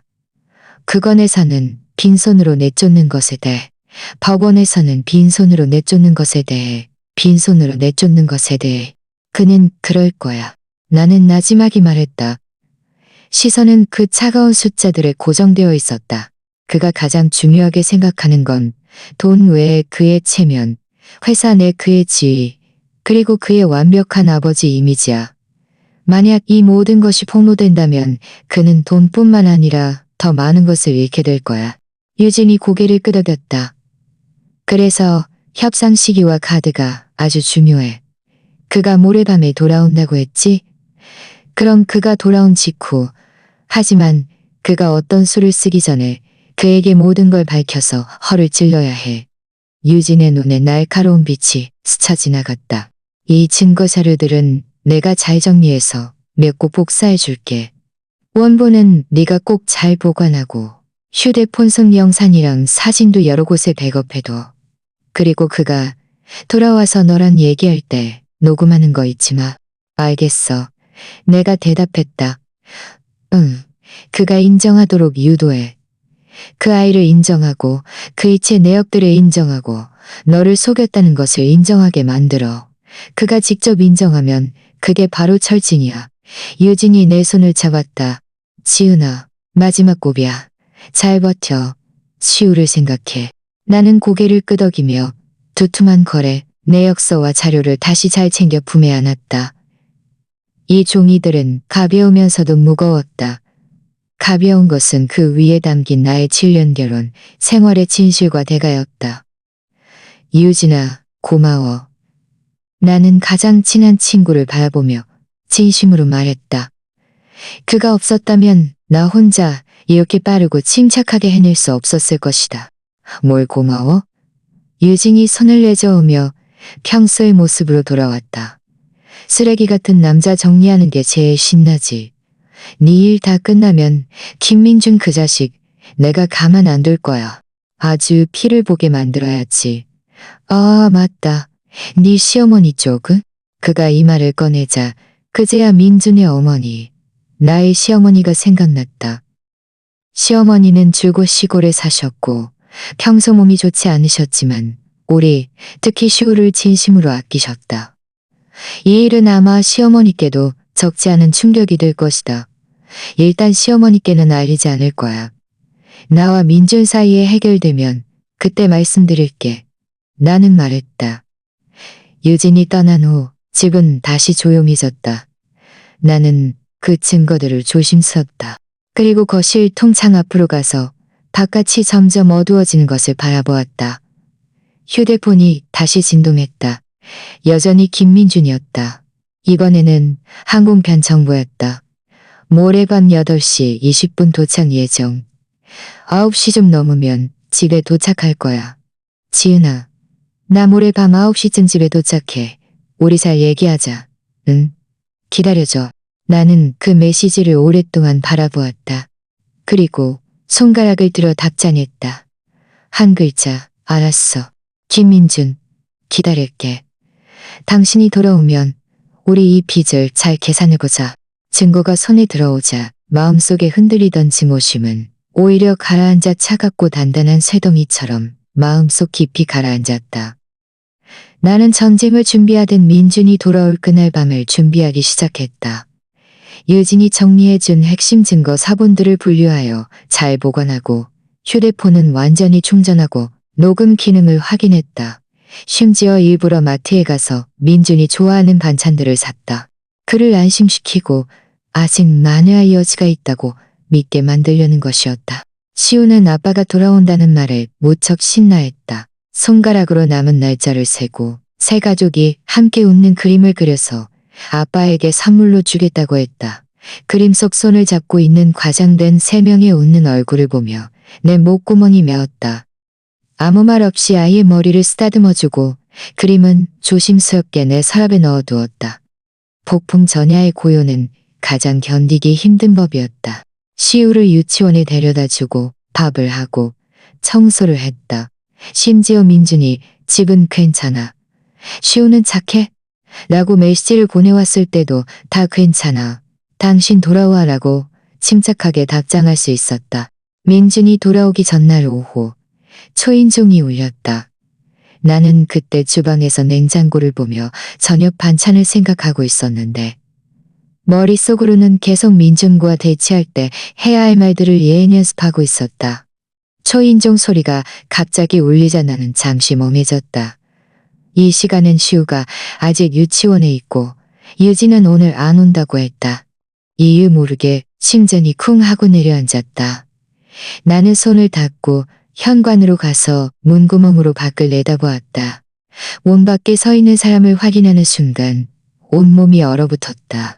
문 밖에 서 있는 사람은 나의 시어머니, 민준의 어머니였다. 반쯤 낡은 짙은 남색 노비 옷을 입고 두툼한 털실 목도리를 두르고 있었다. 손에는 불룩한 빨간 비닐봉투 2개를 들고 있었고 발치에는 작은 여행 가방이 놓여 있었다.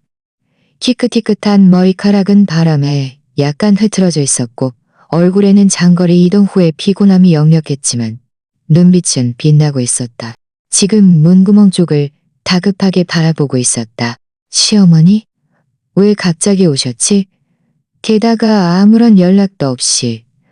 나는 깊게 숨을 들이쉬며 마음속에 놀라움과 의심을 억누르고 재빨리 표정을 정리했다. 어머니 어쩐 일이세요? 어서 들어오세요. 밖이 추워요. 밖이 추워요. 나는 옆으로 비켜서며 얼굴에 적절한 놀라움과 약간의 걱정을 띄었다. 오신다고 미리 전화라도 주셨으면 제가 역으로 모시러 갔을 텐데요. 혼자 오셨어요. 아이고, 뭘 마중까지 나와. 엄마는 길 다 알아. 시어머니는 말하면서 짐을 들고 집 안으로 들어섰다. 나는 서둘러 시어머니 손에 들린 묵직한 봉투를 받아들고 여행 가방도 안으로 들여왔다. 봉투 안에는 시골에서 가져온 삭힌 고기, 순대, 그리고 몇 가지 특산물들이 들어있었고 익숙한 냄새가 풍겼다. 네 아버지는 안 왔어. 집에서 키우는 닭이랑 개들 때문에 자리를 비울 수가 없어. 나 혼자 왔지. 시어머니는 현관에서 신발을 갈아 신었고 동작이 갈아 신었고 시어머니는 신발을 갈아 신고 허리를 펴더니 몸에 묻은 먼지를 털어내고는 방을 한 번 훑어보았다. 마지막으로 내 얼굴에 시선을 고정하고는 한참을 자세히 보더니 말했다. 시우는? 아직 하원 안 했니? 네, 아직 유치원에 있어요. 네 시간에 데리러 가야 해요. 나는 시어머니께 따뜻한 차 한 잔을 따라드렸다. 어머니, 앉으세요. 오시느라 힘드셨죠? 제가 먼저 국수 한 그릇 끓여드릴까? 아니야, 괜찮아. 차 안에서 먹었어. 시어머니는 소파에 앉아 따뜻한 차를 두 손으로 감싸 쥐고는 나를 다시 위아래로 훑어보았다. 지은아, 너 살 빠진 것 같은데 얼굴색이 안 좋아 보여. 혼자 아이 키우느라 힘든 거 아니니? 내 마음이 철렁했지만 나는 웃으며 고개를 저었다. 아니에요, 괜찮아요. 아마 며칠 잠을 잘못 자서 그런가 봐요. 그런데 어머니는 어쩌다가 갑자기 오셨어요? 무슨 일 있으세요? 나는 조심스럽게 물었다. 시어머니는 손주를 아끼시긴 했지만 평소에 이렇게 예고 없이 찾아오시는 일은 드물었다. 특히 며칠 머무르실 것처럼 짐까지 가지고 오신 것은 전례 없는 일이었다. 시어머니는 차를 한 모금 마시고 컵을 내려놓았다. 두 손으로 무릎을 불안하게 문지르더니 시선을 살짝 피하며 한숨을 쉬고 말했다. 아이고, 뭐 별일은 없고. 그냥 마음이 불안해서 그래. 왠지 모르게 자꾸 신경이 쓰여. 곧 설날인데 너희랑 시우 보러 왔지 뭐. 이유는 억지 세웠다. 매년 설날에는 우리가 시우를 데리고 시골로 내려가거나 두 분을 모셔와 며칠 함께 지내곤 했다. 이렇게 시어머니 혼자 예고 없이 이렇게 일찍 짐까지 들고 오시는 경우는 없었다. 내 마음은 더욱 불안해졌지만 나는 티내지 않고 시어머니의 말에 맞춰 말했다. 네, 곧 설날이네요. 올해는 우리... 내 말이 채 끝나기도 전에 시어머니는 내 말을 듣지 못한 듯 다시 입을 열었다. 목소리를 낮추고 약간 주저하고 혼란스러운 기색이었다. 지은아, 엄마가 너한테 물어볼 게 있는데 너 요즘 민준이랑 싸운 거 아니지? 왔구나. 내 심장이 쿵 하고 내려앉았지만 나는 오히려 더 의아한 표정을 지었다. 싸우다뇨? 아니에요, 어머니. 왜 그런 말씀을 하세요? 민준이 어머니께 뭐라도 말했나요? 그 애는 아무 말 안 했어. 아무 말도. 시어머니는 서둘러 손을 내저었지만 미간은 더 굳게 찌푸려졌다. 그냥 며칠 전에 내가 그 애한테 전화해서 올해 설날에는 아이들 금반지 하나 더 준비하라고 슬쩍 말했거든. 그 돌반지 말이야. 네 삼촌네 손주도 작년에 돌반지 해줬잖아. 나도 시우한테 하나 해주려고 생각하고 있었거든. 올해가 시우띠 해잖아. 또 2개 해도 된다고 하다가 또 2개 해도 된다고 하다가 내가 특별해도 괜찮다고 했다. 내가 특별한 반응을 보이지 않자 계속해서 말을 이어나갔다. 목소리에는 혼란스러움이 더 커졌다. 어차피 다 비슷하게 커서. 내가 2개 해도 괜찮다니 무슨 말이야? 하니까 그 애가 서둘러 화제를 돌리면서 일이 바쁘다고 전화를 뚝 끊어버리는 거야. 내 마음이 그때부터 영 편치 않아. 그 애가 앞으로 다가와 목소리를 더 낮추며 마치 엄청난 비밀이라도 말했다. 지은아, 엄마한테 솔직히 말해봐. 민준이 혹시 밖에 무슨 일을 해가? 민준이 혹시 밖에 무슨 일이 있는 거 아니니? 나 이틀 동안 눈꺼풀이 계속 덜리고 마음이니? 나는 시어머니 얼굴에 떠오른 진심 어린 걱정과 불안을 보았다. 그것은 아들에 대한 어머니의 본능적인 직감과 염려였다. 시어머니는 무슨 일이 일어났는지 정확히는 몰랐겠지만 뭔가 잘못되었다는 것을 느끼고 있었다. 민준의 그 모호한 2개 해도 괜찮다는 말은 아이들 금반지 이야기에 순간적으로 하윤이를 떠올려 저지른 말실수임이 분명했다. 복잡한 감정이 밀려왔다. 시어머니의 날카로운 직감에 대한 약간의 존경심, 그가 속았다는 것에 대한 동정심, 그리고 차갑고 거의 잔인한 깨달음까지. 봐, 당신 어머니조차 눈치챘잖아, 민준. 얼마나 어설프게 거짓말을 했으면. 하지만 지금은 인정할 수 없었다. 시기가 아니었다. 시어머니는 민준의 친어머니였다. 나를 아끼고 시우를 사랑하시더라도 피는 물보다 진한 법이었다. 최종적으로 모든 것을 밝히기 전까지는 시어머니의 입장이 완전히 내 편이 될 거라고 확신할 수 없었다. 게다가 시어머니의 건강과 성격상 지금 진실을 알게 되면 혹시라도 충격받아 쓰러지시거나 민준에게 직접 전화해서 따지기라도 한다면 나는 재빨리 표정을 정리하고 적절한 무기력함과 실소를 띠었다. 어머니, 뭘 그렇게 생각하세요? 민준이 무슨 일 있겠어요? 아마 요즘 일 스트레스가 너무 심해서 잘못 들으셨거나 그냥 대충 얼버무린 거겠죠. 어머니도 아시잖아요. 그 애가 바쁘면 앞뒤가 안 맞는 말 자주 하는 거. 우리 괜찮아요. 어머니 걱정하지 마세요. 정말이에요. 시어머니는 반신반의하며 내 눈을 뚫어지라 응시했다. 정말이니? 나는 힘껏 고개를 끄덕였다. 목소리는 긴장했지만 애써 편안하게 들리도록 했다. 어머니가 불안하시면 그 애가 내일 밤에 돌아오면 직접 물어보세요. 이번 출장이 좀 길었고 프로젝트가 순조롭지 않아서 아마 기분이 안 좋을 수도 있어요. 어머니가 오셨으니 마침 잘 됐네요. 며칠 더 머무르면서 시우랑 놀아주세요. 시우도 할아버지 할머니 보고 싶어 해요. 내가 시우 이야기를 꺼내자 시어머니의 얼굴색이 조금 누그러졌지만 눈 속의 걱정은 완전히 사라지지 않았다. 그가 한숨을 쉬었다. 너희가 아무 일 없으면 됐어. 아무 일 없으면 됐지. 난 그냥 혹시나 해서. 아이고, 이 망할 자식이 혹시라도 너희 모자한테 못할 짓이라도 하면 내가 제일 먼저 가만 안 둘 거야. 이 말은 시어머니가 이를 갈며 시골 노인 특유의 억척스러움과 감싸주는 듯한 어조로 말했다. 내 마음이 살짝 움직였지만 나는 겉으로 티내지 않고 웃으며 시어머니의 팔을 잡았다. 아무래도 어머니가 저희를 가장 아껴주시죠. 이렇게 오래 차 타고 오시느라 힘드셨겠어요. 먼저 좀 쉬세요. 제가 입을 펴드릴게요. 저녁에 올게요. 시어머니를 객실에 모셔다 드린 후 나는 거실로 돌아왔다. 내 얼굴의 미소는 조금씩 사라졌다. 시어머니의 갑작스러운 방문은 예상치 못한 일이었지만 그의 그 말들, 그 의심들이 오히려 민준의 죄책감을 입증하는 또 하나의 퍼즐 조각이 되었다. 친어머니조차 눈치챌 정도였으니 그가 얼마나 어설프게 거짓말을 했는지, 아니면 그가 무의식적으로 어떤 압박감을 받고 있었는지 알 수 있었다. 나는 창가로 가서 아래 아파트 단지에서 오가는 사람들을 바라보았다. 김민준, 당신의 완벽한 감에는 점점 더 금이 가고 있어. 내일 밤 당신이 돌아오면 이 연극에서 누가 더 진짜처럼 연기하는지 보자. 시어머니의 등장은 잔잔한 호수에 던져진 돌멩이 같았다. 원래 고요했던 수면의 불안한 물결이 일기 시작했다. 그는 일시적으로 내 말에 안심한 듯했지만 눈빛 속의 의심은 결코 사라지지 않았다. 때때로 나를 훑어보거나 문 쪽을 멍하니 바라보며 아들의 전화 속 그 이상은 두 개라는 말을 곱씹는 듯했다. 나는 못 본 척 저녁 식사를 준비하고 식을 준비하고 씌워 놀았다. 하지만 한편으로는 이것이 나쁜 것만은 아닐 수도 있다는 생각이 들었다.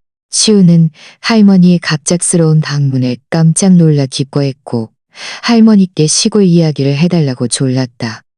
아빠에 대한 기다림은 잠시 희석된 듯했다. 밤에 시우를 재운 후 나는 거실로 나왔다.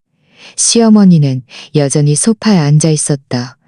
손에는 리모컨을 들고 있었지만 눈은 TV의 검은 화면에 고정되어 있었다. 분명 마음은 딴 데 가 있었다. 어머니, 늦었어요? 하루 종일 힘드셨을 텐데 먼저 주무세요. 내가 조용히 말했다. 시어머니는 고개를 돌려 나를 보았다. 망설이는 듯하다가 결국 한숨을 쉬고 일어섰다. 그래, 너도 일찍 자. 민준이 돌아오면 너희가 잘 지내면 돼. 그는 내 손을 토닥이고는 객실로 들어갔다. 잘 지내? 나는 마음속으로 비웃었다. 나는 가서 거실에 커튼을 쳤다. 따뜻한 노란색 스탠드 하나만 켜서 빛이 너무 강하지 않으면서도 서로의 표정을 볼 수 있도록 했다. 시계 초침이 한 칸 한 칸 움직여 밤 9시를 향했다. 9시 10분, 드디어 문 밖에서 열쇠 돌리는 소리가 들렸다. 내 심장이 그 순간 쿵 하고 멎는 듯 했다가 이내 가라앉으며 힘차게 흉부를 울렸다. 왔다. 문이 열리고 민준이 캐리어를 끌고 바깥의 찬 기운을 몸에 두른 채 들어섰다. 그의 얼굴에는 피곤함이 역력했지만 그보다 더 큰 것은 초조함과 서둘러 설명하려는 듯한 절박함이었다. 그는 문을 닫고 가장 먼저 거실 중앙에 서 있는 나를 찾아보았다. 입을 벌렸지만 목소리가 메말라 있었다. 지은아, 나 돌아왔어. 시우는 잤어? 어머니는 왜 오셨어? 그는 그제야 현관에 놓인 시어머니의 낡은 여인 시어머니의 낡은 여인 시어머니의 낡은 나는 그의 말을 받지 않고 그저 침착하게 그를 바라보았다. 그의 얼굴에서 그리고 그가 여전히 끌고 있는 캐리어로 다시 그의 얼굴로 시선을 옮겼다. 며칠 만에 보니 턱에는 푸른 수염이 돋아 있었고 눈밑은 퀭했다. 아무래도 그도 나만큼 편안하게 지내지는 못한 듯했다. 돌아왔어? 나는 입을 열었다. 목소리는 너무나 담담해서 아무런 파동도 없었다. 저녁 먹었어. 주방 위에 국 좀 남았는데 데워줄까? 내 침착함은 분명 그의 예상을 벗어난 것이었다. 그는 나의 분노, 오름, 질책을 예상했겠지만 이렇게 거의 냉담할 정도로 침착한 모습은 예상치 못했을 것이다. 그의 얼굴 근육이 미세하게 경련했다. 그는 캐리어를 벽에 기대어 놓고 외투를 벗더니 거실로 걸어오면서 어색한 어조로 침묵을 깨려 했다. 아니, 됐어. 비행기에서 먹었어. 어머니는? 주무셔? 어머니는 오시느라 힘드셨을 텐데 먼저 쉬고 계셔. 나는 그의 말을 잘랐다. 소파의 상석에 앉아 건너편의 1인용 소파를 가리켰다. 앉아. 우리 얘기 좀 하자. 김민준의 발걸음이 멈췄다. 그는 나를 보았다. 눈빛에 한 줄기 당황함이 스쳐 지나갔다. 그는 분명 심상치 않은 분위기를 감지했을 것이다. 그는 내가 가리킨 자리에 앉지 않고 내 옆에 앉으려고 다가왔다. 목소리를 낮추었다. 지은아, 네가 화난 건 알아. 도쿄 일은 내가 설명할 수 있어. 앉으라고 했어. 나는 손을 들어 그 1인용 소파를 가리켰다. 목소리는 크지 않았지만 거역할 수 없는 차가움이 담겨 있었다. 민주는 그 자리에 멈춰 섰다. 얼굴 표정이 어색해졌다. 그는 내 차가운 얼굴을 보더니 결국 타협하고 내 맞은편 1인용 소파에 앉았다. 하지만 몸은 살짝 앞으로 기울였고 두 손을 모은 채였다. 초조하고 긴장한 자세였다. 지은아, 내 말 좀 들어봐. 놀이공원에서의 그 아이는 김하윤이야. 그 아이 엄마는 박서연이고. 하지만 정말 내가 생각하는 그런 게 아니야. 그는 앉자마자 급하게 말을 시작했다. 어조가 매우 빨랐다. 그건 아주 오래전 일이야. 우연한 사고였어. 정말 박서연이랑은 연락도 안 했어. 정말 박서연이랑은 연락도 안 했어. 다만 그때 그녀가 몸 때문에 아이를 지울 수 없어서. 그래서 나는 그저 책임감으로 아이에게 생활비를 조금 준 것뿐이야. 또 이 말이었다. 그가 메시지로 보낸 내용과 거의 같았다. 책임감, 사고, 오래전부터 연락 안 함. 나는 아무 표정 없이 조용히 그의 말을 들었다. 그가 말을 마치고 기대감과 불안감으로 가득 찬 눈으로 나를 바라보며 내 반응을 기다렸다. 거실은 아주 조용했고 벽에 걸린 시계의 초침이 움직이는 미세한 소리만이 들렸다. 나는 주머니 속에 넣어둔 손으로 조용히 녹음기 스위치를 눌렀다. 그리고 천천히 입을 열었다. 내 목소리는 고요한 거실에 유난히 또렷하게 울려 퍼졌다. 민준아, 그 아이 김하윤이 올해 몇 살이지? 민준은 내가 먼저 이 질문을 할 줄은 몰랐는지 잠시 멍해졌다. 그리고는 모호하게 말했다. 네 살 좀 넘었나? 거의 5살이야. 정확한 생일은 언제야? 내가 다시 물었다. 11월 17일. 그의 목소리가 낮아졌다. 11월 17일. 나는 고개를 끄덕였다. 마치 중요하지 않은 정보를 확인하는 듯한 어조였다.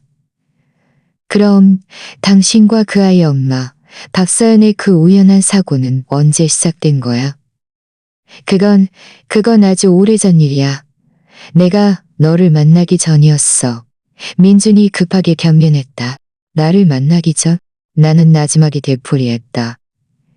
그리고 옆 소파에 놓아두었던 유진이 준비해준 증거, 서류 봉투를 집어들었다. 하지만 바로 열지는 않고 무릎 위에 놓은 채 손가락으로 가볍게 톡톡 두드렸다. 민준아, 우리는 만난 지 8년 됐고 결혼한 지 7년 됐어. 하윤이는 거의 5살이야. 즉, 그 아이는 우리가 결혼한 지 2년쯤 되었을 때 임신되었다는 말이잖아. 그때 시우는 겨우 1살 좀 넘었어. 민준의 얼굴이 새하얗게 질렸다. 그의 입술이 몇 번 움직였지만 반박할 말을 찾지 못하는 듯했다. 나는 그에게 생각할 틈을 주지 않고 계속해서 물었다. 어조는 여전히 침착했지만 마치 무딘 칼로 천천히 그의 위장을 갈라내는 듯했다. 당신은 매달 5일 고정적으로 박서연에게 4년 넘게 돈을 이체했어. 메모는 생활비. 이게 무슨 책임감이야? 매달 200만 원씩 지급해야 하는 생활비가 뭐야? 그건 그냥 아이 생활비였어. 사연이는 직업이 없어서 아이를 키워야 했거든. 민준의 이마에 땀방울이 송골송골 맺혔다. 생활비? 나는 살짝 눈썹을 치켜떴다. 서류 봉투에서 종이 한 장을 꺼냈다. 매매계약서 사본이었다. 나는 그것을 가볍게 펼쳐 그의 앞에 보여주었다. 그럼 이 아파트는? 대전 한빈 레이크뷰 120제곱미터 4년 전 구매. 매수자 김민준. 이것도 아이 생활비야? 김민준의 눈이 맹렬하게 커졌다. 그는 내가 들고 있는 종이를 귀신이라도 본 듯 노려보았다. 아마 내가 이런 것까지 찾아냈을 줄은 상상도 못했을 것이다. 그의 호흡이 갑자기 거칠어졌고 얼굴은 붉어졌다가 하얘졌다. 그리고 이 BMW도. 나는 또 다른 서류. 차량 등록 정보 사본을 꺼냈다. 3년 전 구매, 박서연 명의로 등록되어 있고 현금으로 일시불 완납. 이 차량 구매 비용 3천만 원도 당신 월급 통장에서 나갔어. 이것도 책임감이야? 나는 김민준이 입을 벌렸지만 목구멍에서 컥컥 하는 소리만 났다. 마치 목이 졸린 듯했다. 맞다. 그리고 이거. 나는 매매 계약서와 차량 등록 기록을 내려놓고 서재 서랍에서 찾았던 하윤이의 성장 과정을 기록한 사진첩을 봉투 밑바닥에서 꺼냈다. 천천히 한 장 한 장 넘겨 그에게 보여주었다. 갓난아기부터 유아까지 모든 사진에 그의 모습이 있었다. 아이를 안고 웃고 눈에는 애정이 가득했다. 김민준, 나한테 말해봐. 나는 사진첩을 내려놓고 충격과 두려움으로 떨리기 시작한 그의 눈을 똑바로 응시했다. 오래전부터 연락도 안 했고 그저 책임감 때문에 만났다는 전, 연락도 안 했고 그저 책임감 때문에 만났다는 전에 만났다는 전 여자친구와 매달 거에게 당신이 집을 사주고 매달 거에게 생활비를 지급하고 때때로 찾아가 함께 시간을 보내며 도쿄 디즈니시에서 진짜 한 가족처럼 그 아이를 안고 그렇게 행복하게 놀았다고? 이게 무슨 책임감이야? 네가 나를 조사했어? 김민준이 갑자기 소파에서 벌떡 일어섰다. 얼굴은 새하얗게 질렸고 눈은 시뻘겋게 충혈되어 있었다. 손가락이 떨리는 채로 나를 가리키며 말했다. 이지은, 네가 감히 나를 조사해? 내 물건을 뒤졌어? 그럼 어쩌겠어? 나도 일어서서 한치도 물러서지 않고 그를 노려보았다. 목소리는 갑자기 높아졌고 오랫동안 억눌렸던 차가움과 조롱이 섞여 있었다. 오늘처럼 허점투성이 거짓말로 계속 나를 속일 때까지 기다릴까?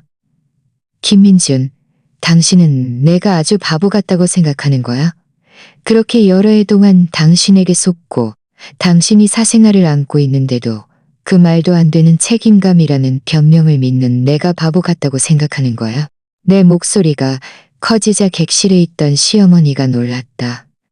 문이 쾅 하고 열리고 시어머니는 잠옷 차림으로 당황한 채 문가에 서 있었다. 무슨 일이야? 왜 싸워? 민준아, 지은아. 그의 시선은 민준의 창백한 얼굴에 그리고 내가 들고 있는 사진첩과 서류에 마지막으로 테이블 위에 흩어져 있는 거래 내역이 선명하게 보이는 종이들에 고정되었다. 민준은 어머니를 보자 마지막 지푸라기라도 잡는 듯 급히 몸을 돌렸다. 엄마, 내 말 좀 들어봐. 그런 거 아니야. 지은이가 오해한 거야. 오해? 나는 비웃으며 휴대폰을 들어 대전 유치원 문 앞에서 찍은 영상을 재생했다. 화면을 시어머니에게 돌렸다. 화면 속에는 민준이 하윤이를 안고 박서연이 옆에 서 있는 세 가족이 다정하게 서 있는 모습이 선명하게 재생되었다. 어머니, 잘 보세요. 이게 당신 아들 김민준이에요. 이게 그의 또 다른 딸 김하윤이에요. 거의 5살이에요. 이게 그 아이 엄마 박서연이고요. 그들은 대전에 가정이 있어요. 집은 민준이 샀고 차도 민준이 샀고 매달 200만 원 생활비도 민준이 줘요. 이게 당신 아들이 말하는 오해예요. 시어머니는 휘청거리며 문틀을 붙잡았다. 눈은 휴대폰 화면을 뚫어지라 노려보다가 이내 고개를 들어 민준을 보았다. 얼굴에서 빗기가 가셨다. 입술이 한참을 떨리더니 겨우 소리를 냈다. 민준아, 이 아이 정말 네 아이니? 네 씨앗이야? 네가 밖에 정말 딴 여자가 있었어? 게다가 이렇게 큰 아이까지? 엄마 제가 민준은 어머니의 충격과 고통스러운 눈빛 앞에서 완전히 당황했다. 앞뒤가 맞지 않는 말을 더듬었다. 제가 아니에요. 제가 그냥 그건 사고였어요. 저도 원치 않았어요. 저도 원치 않았어요. 서연이가 그때 닥쳐. 시어머니가 갑자기 날카롭게 소리쳤다. 목소리는 떨렸지만 힘이 있었다. 그는 민준을 가리켰다. 손가락이 몹시 떨렸다. 이 망할 자식아. 네가 지은이한테 무슨 짓을 한 거야? 시우한테 무슨 짓을 한 거야? 내가 어떻게 너 같은 늑대 같은 자식을 낳았을까? 네가 나까지 속였어? 나한테 무슨 금반지를 해준다고? 알고 보니 너는 벌써 2집 살림을 하고 있었구나? 시어머니는 화가 나서 온몸이 떨렸고 날이 제대로 이어지지 않았다. 가슴이 격렬하게 들썩였다. 곧 쓰러질 것 같았다. 나는 한 걸음 앞으로 다가가 시어머니를 부축하여 소파로 앉혔다. 그리고 싸늘하게 잿빛 얼굴의 민준을 바라보았다. 김민준, 이제 와서 당신이 할 말이 뭐 있어? 내가 우리가 사는 다른 아파트를 담보로 대출받아 그 모녀를 부양한 증거를 계속 보여줘야 해? 아니면 지난 몇 년 동안 당신이 그들한테 우리 부부 공동 재산을 얼마나 썼는지 상세한 내역을 봐야겠어? 민주는 온몸에 힘이 빠져나간 듯 갑자기 소파에 주저앉았다. 두 손으로 머리를 감싸쥐고 더 이상 어떤 변명도 할 수 없었다. 증거들, 그리고 어머니가 현장에 있는 상황, 그의 모든 거짓말과 미사는 이 순간 완전히 산산조각 났다. 거실에는 시어머니의 억눌린 흐느낌과 민준의 거칠고 절망적인 숨소리만이 남았다. 나는 불빛 아래 서서 나와 7년을 함께 잠들었지만 지금은 비참하게 무너져 내린 이 남자를 바라보았다. 내 마음속의 황무지는 조금도 녹지 않았다. 오히려 더욱 단단하고 차갑게 얼어붙었다. 김민준, 나는 천천히 입을 열었다. 목소리는 크지 않았지만 고요한 거실에 또렷하게 울려 퍼졌다. 우리 이혼해. 시어머니의 억눌린 흐느낌이 죽은 듯 고요한 거실에 가느다란 실처럼 맴돌았다. 민주는 소파에 주저앉아 두 손을 머리카락에 파묻었다. 온몸에서 힘이 빠져나간 듯 오직 퇴폐와 절망만이 남아있었다. 테이블 위에 흩어진 증거 서류들, 펼쳐진 사진첩, 그리고 내 휴대폰 화면에 고정된 따뜻한 영상까지. 이 모든 것이 그의 마지막 변명할 용기마저 산산조각 내는 강력한 따기 같았다. 나는 온몸을 떨고 있는 시어머니를 부축하며 그의 등을 가볍게 토닥였다. 하지만 내 시선은 얼어붙은 못처럼 김민준에게 박혀 있었다. 방금 전의 연속적인 질책과 증거 제시가 단순히 그의 위선을 벗겨내기 위함만은 아니었다. 그가 가장 중요하게 여기고 가장 수치스러워할 어머니 앞에서 그의 가면을 완전히 벗겨버리기 위함이었다. 이혼. 나는 또렷하고 침착하게 말했다. 협상이 아니라 통보였다. 민준이 갑자기 고개를 들었다. 시뻘건 눈에는 핏줄이 가득했고 절망과 불만 그리고 죽기 살기로 발버둥 치려는 듯한 광기가 서려 있었다. 아니야, 지은아. 넌 그럴 수 없어. 내가 잘못했어. 내가 쓰레기야. 내가 죽을 죄를 지었어. 네가 나를 어떻게 벌하든 다 받아들일게. 때리고 욕해도 좋으니 이혼만은 안 돼. 시우는 아빠 없이 살 수 없어. 이 가정은 무너질 수 없어. 나는 입꼬리를 비틀었다. 그 미소는 분명 얼음처럼 차가웠을 것이다. 민준아, 당신은 이미 밖에 또 다른 가정을 꾸리고 있었잖아. 거기에는 당신의 딸이 있고 당신의 아내가 있고 당신의 아내가 있고 당신들의 단란한 삶이 있잖아. 이곳은 당신에게 대체 뭐야? 당신이 정기적으로 돌아와 이미지를 유지해야 하는 호텔이야? 아니면 당신의 합법적인 상속자를 키워주고 당신 재산의 절반을 당신의 밖의 가정을 부양하는데. 아니야, 그게 아니야. 민준이 흥분해서 일어서려 했지만 내 차가운 눈빛에 제자리에 멈춰 섰다. 그는 헛되이 손을 휘저었다. 내 마음속 가장 중요한 건 너 여기였어. 너와 시우, 박서연은 그냥 우연한 사고였어. 박서연, 그냥 우연한 사고였어. 그 아이는 내 책임감이야. 내가 그 모녀를 모른 척할 수는 없었어. 내가 그 모녀를 모른 척할 수는 없었어. 하지만 약속할게. 앞으로는 안 그럴게. 다시는 그들에게 돈을 주지 않을게. 마지막으로 한 번만. 책임감? 나는 그의 말을 잘랐다. 내 목소리에는 숨김없는 조롱이 가득했다. 우리 부부의 돈으로 당신의 애인과 사생활을 키우는 데 책임감이라고? 김민준, 당신의 책임감은 정말 비싸구나. 다시 시작하자고? 나는 고개를 저었다. 어조는 단호했다. 어조는 단호했다. 어조는 단호했다. 어조는 전후했다. 당신이 그 아이를 안고 놀이공원에서 웃고 있을 때, 당신이 매달 5일 박사연에게 제때 생활비를 이체할 때, 당신이 우리 아파트를 담보로 대출받아. 시어머니의 울음소리가 점차 작아졌다. 그는 고개를 들었다. 그는 얼굴에는 눈물 자국이 가득했고 민준을 보는 눈빛은 처음의 충격과 고통에서 점차 깊은 실망과 말로 표현할 수 없는 피로감으로 변해갔다. 그는 입을 벌렸지만 목소리가 쉬어 있었다. 민준아, 이혼해라. 네가 정말 너무 실망스럽구나. 네가 어떻게 살 수 있겠니? 이혼해라. 이혼해라. 이혼해라. 어떻게 이런 짓을 했고 시우한테 못할 짓을 했고 시우한테 못할 짓을 했고 엄마마저 날 도와주지 않아? 민준이 믿을 수 없다는 듯 어머니를 바라보았다. 그의 얼굴에서 마지막 핏기마저 사라졌다. 어머니의 태도는 그를 더욱 깊은 고립과 절망으로 몰아넣는 것이었다. 널 도와줘? 내가 어떻게 널 도와줘? 시어머니가 눈물을 닦았다. 목소리는 메었지만 단호함이 섞여 있었다. 널 도와서 계속 지은이를 속이고 네가 밖에서 저지른 이 추한 짓들을 숨겨주라고? 내 체면은 네가 다 구겼어. 이혼해라. 아이는 지은이에게 맡기고 재산도 네가 저지른 업보는 네가 스스로 갚아야 해. 시어머니의 말은 예산 밖의 지지였다. 나는 그의 떨리는 손을 잡고 힘껏 쥐어 감사를 표했다. 그리고 다시 잿빛 얼굴의 민준을 바라보았다. 김민준, 이제 와서 우리 사이에 더 이상 얘기할 건 없어. 이혼은 결정된 일이야. 이제 조건을 얘기하자.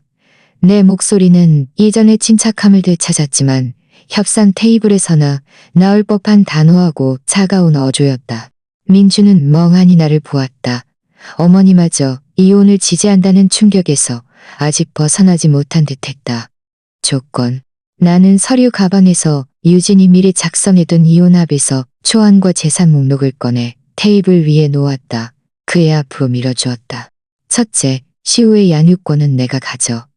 당신은 면접교섭권을 가질 수 있지만 구체적인 시간과 방식은 내가 결정할 거야. 당신의 중대한 귀책 사유와 아이에게 미칠 수 있는 부정적인 영향을 고려하여 초기 면접교섭은 제3자 감독 하에 진행될 거야. 둘째, 나는 재산 목록을 가리켰다. 우리가 지금 사는 이 아파트는 우리 둘 다 명의로 되어 있는 부부 공동 재산이야. 내 요구는 이 아파트의 소유권은 내가 갖고 당신은 소유권을 포기해. 보상으로 나는 당신에게 지난 몇 년간의 주택 감가상각 및같이 상승 부분에 대한 보상금을 요구하지 않을 수 있어. 하지만 당신의 시우가 18세가 될 때까지의 양육비를 일시불로 지불해야 해. 기준에 따라 계산할 거고 구체적인 금액은 변호사가 산정할 거야. 민주는 그 목록을 보며 손이 떨리기 시작했다. 셋째, 당신 명의의 예금, 주식, 투자 상품, 회사 주식 중 당신의 혼전 개인 재산을 제외한 부부, 공동재산 부분은 내가 70%를 가질 거야. 당신이 혼인 기간 동안 장기간 불륜 관계를 유지하며 비혼 생자녀를 부양하기 위해 악의적으로 부부 공동 재산을 이용하고 은닉한 행위는 중대한 귀책 사유에 해당하므로 나는 재산 분할을 요구할 권리가 있어. 넷째, 당신이 박서연을 위해 구매한 한빈, 네이크뷰 아파트와 그 BMW 차량에 관해서 이 두 자산은 비록 박서연 또는 당신의 비혼 생자녀 명의로 등록되어 있지만 주택 및 차량 구매 비용은 우리 부부 공동 재산에서 나왔어.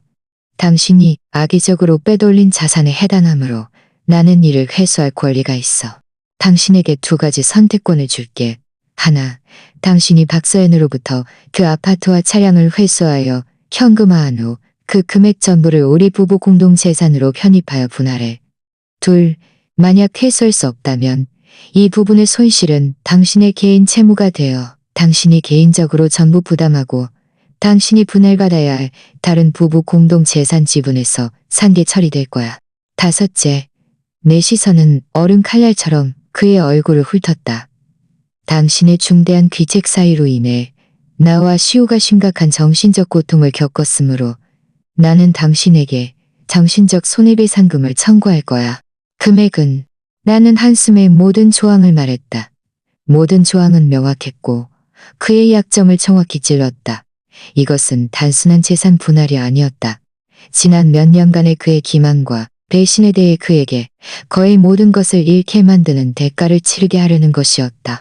민준의 얼굴은 이미 종이장처럼 하얘졌고 이마에는 식은땀이 흘렀다. 그는 고개를 맹렬히 저었다. 목소리는 쉬어 있었고 산산조각 난 듯했다.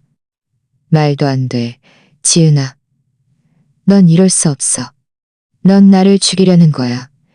집을 너에게 주고 예금도 너에게 주고 대부분은 내가 인정할게. 하지만 한빈 네이크뷰 그 아파트는 그건 내가 서연이한테 하윤이에게 가정을 만들어주겠다고 약속했던 거야. 그리고 차도 정신적 손해배상도. 그렇게 많은 돈을 내가 어디서 구해? 나도 일해야 하고 나도 살아야 해. 넌 당신의 삶, 당신의 일은 나와 상관없어. 나는 차갑게 그의 말을 잘랐다. 그리고 당신이 박서연에게 뭘 약속했든 그건 당신과 그 여자 사이의 일이야. 내 돈으로 다른 여자에 대한 당신의 약속을 이행한다고? 김민준, 세상에 그렇게 쉬운 일은 없어. 하나, 내 조건대로 협의서에 서명하고 우리가 최대한 빨리 이혼 절차를 밟아. 좋게 헤어지는 건 이미 불가능하지만 적어도 당신에게 마지막 체면과 가능한 직장을 유지할 기회를 남겨줄 수 있어. 법정까지 가서 당신 회사, 당신의 모든 친척, 친구들에게 당신이 저지른 이 모든 일들을 알리지 않고 당신이 사회적으로 고마지지 않고 당신이 저지른 이 모든 일들을 알리지 않고 당신이 사회적으로 당신이 직접 나는 주머니에 넣어둔 손을 흔들었다. 판사가 당신의 잘못을 인정하기에 충분해. 판결은 내 조건보다 더 가혹할 뿐이야. 게다가 그때가 되면 김 이사님, 당신의 혼외정사, 장기적인 애인 부양, 사생아 출산, 부부 공동재산 유용 등 추문이 온 세상에 퍼질 거야. 당신 회사가 과연 당신 같은 도덕적으로 타락하고 경제 문제까지 연루될 수 있는 중간 관리자를 계속 고용할까? 네가 녹음했어? 김민준이 경악하며 눈을 크게 뜨고 나를 가리켰다. 마치 낯선 사람을 보는 듯했다. 그럼 어쩌겠어? 나중에 당신이 발뺌할까봐. 나는 비웃었다. 봐, 김민준. 당신 앞에 놓인 선택지는 이거야. 협의서에 서명하고 당신의 마지막 가련한 체면과 가능한 직장을 지키고 내 삶에서 사라질래? 아니면 죽기 살기로 발버둥 치다가 사회적으로 매장당하고 모든 것을 잃을래? 당신이 직접 선택해. 나는 말을 마치고 그를 더 이상 보지 않았다. 몸을 돌려 아직도 말없이 울고 있는 시어머니를 부축했다. 어머니, 제가 방으로 모셔다 드릴게요. 오늘 밤 고생 많으셨어요. 이런 지저분한 일들은 보지 마세요. 몸에 해로워요. 시어머니는 고개를 끄덕이며 내가 부축하는 대로 쉼없이 객실로 향했다. 뭔가에 다다라 그는 고개를 돌려 멍하니 앉아 마치 순간적으로 10년은 늙어버린 듯한 아들을 다시 한번 보았다. 결국 아무 말도 하지 않고 그저 깊은 실망감에 한숨을 쉬고는 문을 닫았다. 나는 시어머니를 편안하게 모셔다 드린 후 조용히 문을 닫고 거실로 돌아왔다. 민주는 여전히 그 자세 그대로 미동도 없었다. 마치 모든 생기를 잃어버린 석상 같았다. 나는 더 이상 아무 말도 하지 않았다. 그저 이혼 합의서 초안과 재산 목록을 집어들어 그의 앞에 있는 테이블 가장 잘 보이는 곳에 놓았다. 그리고 거실의 메인 등을 끄고 그의 머리 위 작은 독서등 하나만 남겨 그를 고립된 빛의 후광 속에 가두었다. 협의서는 여기 있어. 당신에게 밤새 생각할 시간을 줄게. 펜은 테이블 서랍 안에 있어. 내 목소리가 어두운 거실에 울려 퍼졌다. 평온했지만 단호했다. 내일 아침에 답을 들을 거야. 말을 마치고 나는 뒤도 돌아보지 않고 침실로 향했다. 문을 닫고 잠금쇠를 잠갔다. 차가운 문에 등을 기댄 채 거실에서 들려오는 억눌린 덫에 걸린 짐승 같은 절망적인 울음소리를 들었다. 나는 눈을 감고 천천히 숨을 들이쉬었다가 천천히 내쉬었다. 흉부 안에 차가운 쇠더미가 약간 느슨해진 듯했지만 그 뒤를 잇는 것은 안도감이나 홀가분함이 아니라 더 깊고 끝없는 애 아니라 더 깊고 끝없는 피로감과 공허한 황량함이었다. 하지만 나는 알고 있었다. 멈출 수 없었다. 싸움은 이제 가잡는 나는 알고 있었다. 거실에 외로운 독서등은 밤새도록 켜져 있었다. 나도 사실 잠을 거의 자지 못했다. 침대에 누워 눈을 뜨고 바깥에서 가끔 들려오는 억눌린 흐느낌 소리를 들었다. 민준이 협의서를 뒤적이는 소리일 수도 있고 초조하게 서성이는 소리일 수도 있었다. 하지만 대부분의 시간은 죽은 듯 고요했다. 그 고요함은 어떤 소리보다도 더 무겁게 마음을 짓눌렀다. 동이틀 무렵 바깥에서 급하게 문이 열리고 닫히는 소리가 들렸다. 그리고 캐리어 바퀴가 바닥을 구르는 소리. 소리는 현관에서 잠시 멈췄다가 마침내 문이 조용히 열리고 다시 조용히 닫혔다. 그는 떠났다. 침실로 들어오지도 않았고 객실에 있는 어머니를 놀라게 하지도 않았다. 나는 몇 분간 조용히 누워있다가 일어섰다. 외투를 걸치고 거실로 나갔다. 테이블 위에 독서등은 여전히 켜져 있었고 희미한 새벽빛 속에서 약간 힘없이 보였다. 불빛 아래에는 이혼 합의서, 초안과 재산 목록이 그대로 펼쳐져 있었다. 하지만 옆에는 뚜껑이 열린 사인펜이 놓여 있었다. 그리고 마지막 페이지, 김민준 사는란에는 이미 그의 이름이 적혀 있었다. 필체는 약간 떨리고 서투 있었다. 그는 상연했다. 논쟁도 애원도 없이 그저 그렇게 서명했다. 나는 그 협의서를 집어들고 한 줄 다시 읽어보았다. 그는 내가 제시한 모든 조건에 동의했다. 우리가 지금 사는 아파트의 소유권 고기, 예금, 투자 등을 포함한 부부 공동 재산의 70% 분할, 한빈 네이급여 아파트 및 BMW 차량의 70% 분할, 한빈 네이급여 아파트 및 BMW 차량이 될 때까지 양육비 지급, 그리고 성년이 될 때까지 양육비 지급.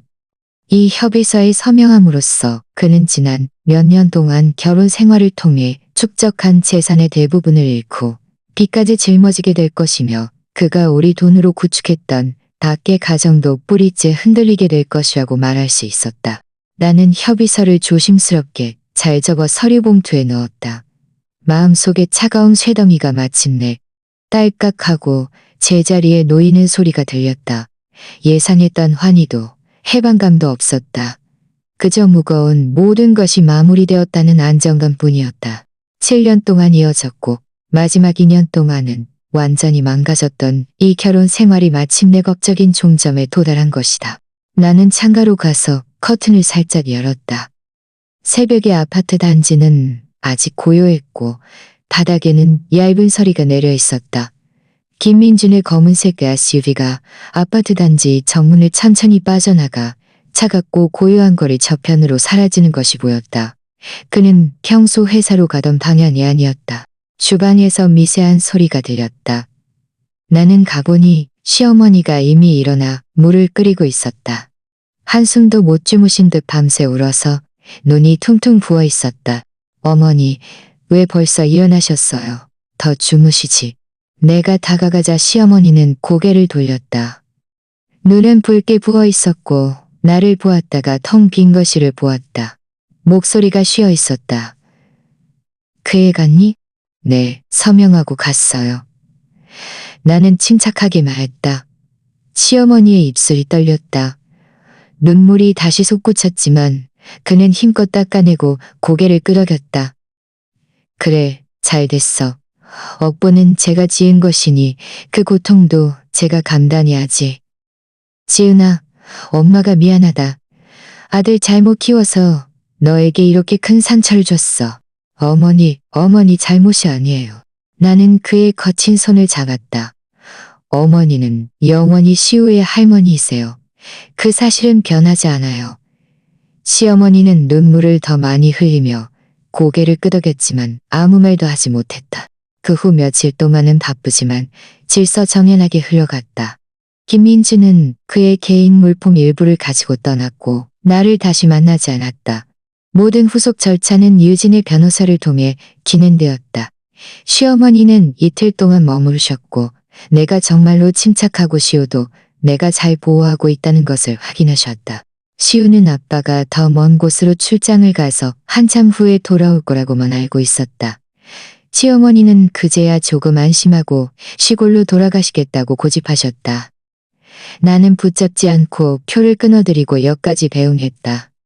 헤어질 때 그는 내 손을 잡고 앞으로는 꼭 잘 지내야 한다고, 무슨 일이 있으면 반드시 자신에게 말하라고 신신당부했다. 유진은 내내 나와 함께 법률 서류를 처리하고 재산 분할 집행을 감독했다. 김민준 쪽은 운명을 받아들인 듯 초기에는 협조적이었다. 아마 정말로 그 증거들이 폭로되어 그가 애써 쌓아온 모든 것을 망가뜨릴까봐 두려웠을 것이다.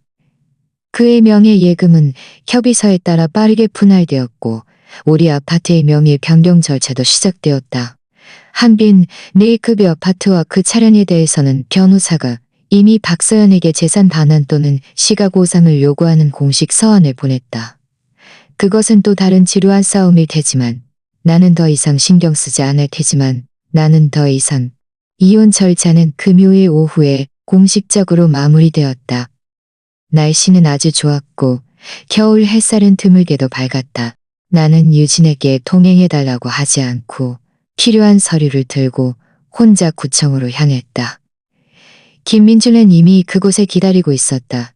양복을 입고 있었지만 전체적으로 칙칙해 보였고 시선을 피하며 나와 눈을 마주치지 못했다. 모든 과정은 기계적이고 빠르게 진행되었다. 직원들은 아마 온갖 종류의 이혼 부부들을 보아왔는지 무표정하게 처리했고 마침내 그 두 권의 짙은 붉은색 서류를 내밀었다. 이혼 증명서를 받는 그 순간 나는 미지근한 감정만을 느꼈을 뿐 마음은 비정상적으로 고요했다. 7년의 세월이 결국 이 얇은 종이 한 장으로 돌아온 것이다. 김민주는 자신의 증명서를 들고 그 자리에 몇 초간 서 있었다. 뭔가 말하려는 듯 했지만 결국 아무 말도 하지 않고 몸을 돌려 황급히 떠났다. 그의 뒷모습은 초라했고 심지어 살짝 굽어 있었다. 더 이상 내 앞에서 당당했던 모습이 아니었다. 나는 그가 멀어지는 것을 바라보다가 이혼 증명서를 조심스럽게 가방에 넣었다. 구청 문을 나서자 햇살이 약간 눈부셨다. 나는 눈을 가늘게 뜨고 휴대폰을 꺼냈다. 유진에게서 온 문자가 보였다. 어때? 받았어? 저녁에 시우 데리고 나와. 내가 맛있는 거 사줄게. 축하 파티하자. 나는 미소 지으며 답장했다. 받았어. 좋아. 휴대폰을 넣으려는데 또 다른 메시지가 떴다. 역시 유진이었다. 아, 맞다. 너한테 말하는 걸 깜빡했네. 내가 박서연 쪽을 주시하라고 사람을 시켰는데 방금 소식 되었어. 한빈 네이크뷰크 아파트. 김민준이 요즘 사람을 시켜서 박서연이란 얘기하고 있나 봐. 아주 난리 났다고 하던데. 그리고 박서연이 오늘 오전에 딸이랑 그 아파트에서 이사 나갔대. 어디로 갔는지는 정확히 모르지만 분명 좋은 곳은 아닐 거야. 김민준은 이번에 양쪽 모두에게 완전히 미운 털이 박혔겠네. 나는 그 메시지를 한참 동안 바라보다가 조용히 화면을 껐다. 이상했던 일이었다. 거짓말과 도둑질 위에 세워진 집은 원래 모래성 같았다. 파도가 한번 밀려오면 와르르 무너지는 법. 다만 김아윤이라는 작은 여자아이가 그렇게 갑자기 익숙한 집을 떠나게 되었을 때 옳지는 않았을까 하는 생각이 스쳐 지나갔다. 이 생각은 내 마음속에 한순간 머물렀다가 이내 사라졌다. 어른들의 죄업은 결국 아이들에게까지 영향을 미칠 수밖에 없다. 이것이 세상에서 가장 무력하고도 잔인한 법칙 중 하나였다. 내가 할 수 있는 일은 오직 나의 시우를 잘 보호하여 이 더러운 진흙판에 빠지지 않도록 하는 것뿐이었다. 나는 유진에게 박서연에 대한 소식을 답장하지 않았다. 그 지서는 내게 있어 이미 넘어간 페이지였다. 나는 차갑고 낡은 공기를 깊게 들이쉬고 고개를 들어 앞으로 걸어갔다. 가방 속 이혼 증명서는 가벼웠지만 그 무게는 이상하게도 나에게 전에 없던 단단한 자유감을 안겨주었다. 길가에 다다라 휴대폰을 꺼내 유치원 선생님에게 전화를 걸었다. 목소리는 나 스스로도 눈치채지 못할 정도로 경쾌했다. 왕 선생님, 안녕하세요. 시우 엄마 이지은이에요. 네, 맞아요. 오늘 제가 좀 일찍 데리러 가고 싶은데 한 30분 정도 일찍 가도 될까요? 네, 감사합니다. 전화를 끊고 나는 택시를 잡아탔다. 햇살 유치원으로 가주세요. 나는 운전사에게 말했다. 택시는 부드럽게 차량 흐름 속으로 들어섰다. 차창 박도지 풍경은 빠르게 뒤로 물러났고 햇살이 유리창을 통해 따뜻하게 쏟아져 들어왔다. 나는 눈을 감고 이 오랜만에 순수한 따스함을 느꼈다. 지난 7년은 길고 답답한 꿈 같았다. 꿈속에는 따뜻함도 있었지만 더 많은 것은 조심스러운 유지와 자기 기만의 환상이었다. 이제 꿈에서 깨어났다.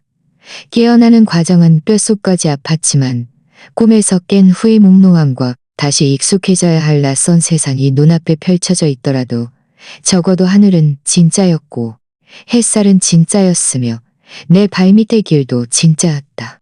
미래가 어떻게 될지는 알 수 없었다. 하지만 나는 알고 있었다. 오늘부터 모든 노력은 나와 아들의 진정한 삶을 위한 것이지 가식적인 껍데기를 유지하기 위한 것이 아니라는 것을. 나는 잘 살아갈 것이다. 열심히 일하고 시우를 잘 키우고 나 자신을 사랑할 것이다. 어쩌면 언젠가 진정으로 가치 있는 인연을 만날 수도 있고 아닐 수도 있다. 하지만 그것은 더 이상 중요하지 않았다. 중요한 것은 내가 내 삶을 되찾았다는 것이었다. 택시가 유치원 문 앞에 멈췄다. 나는 요금을 지불하고 차에서 내렸다.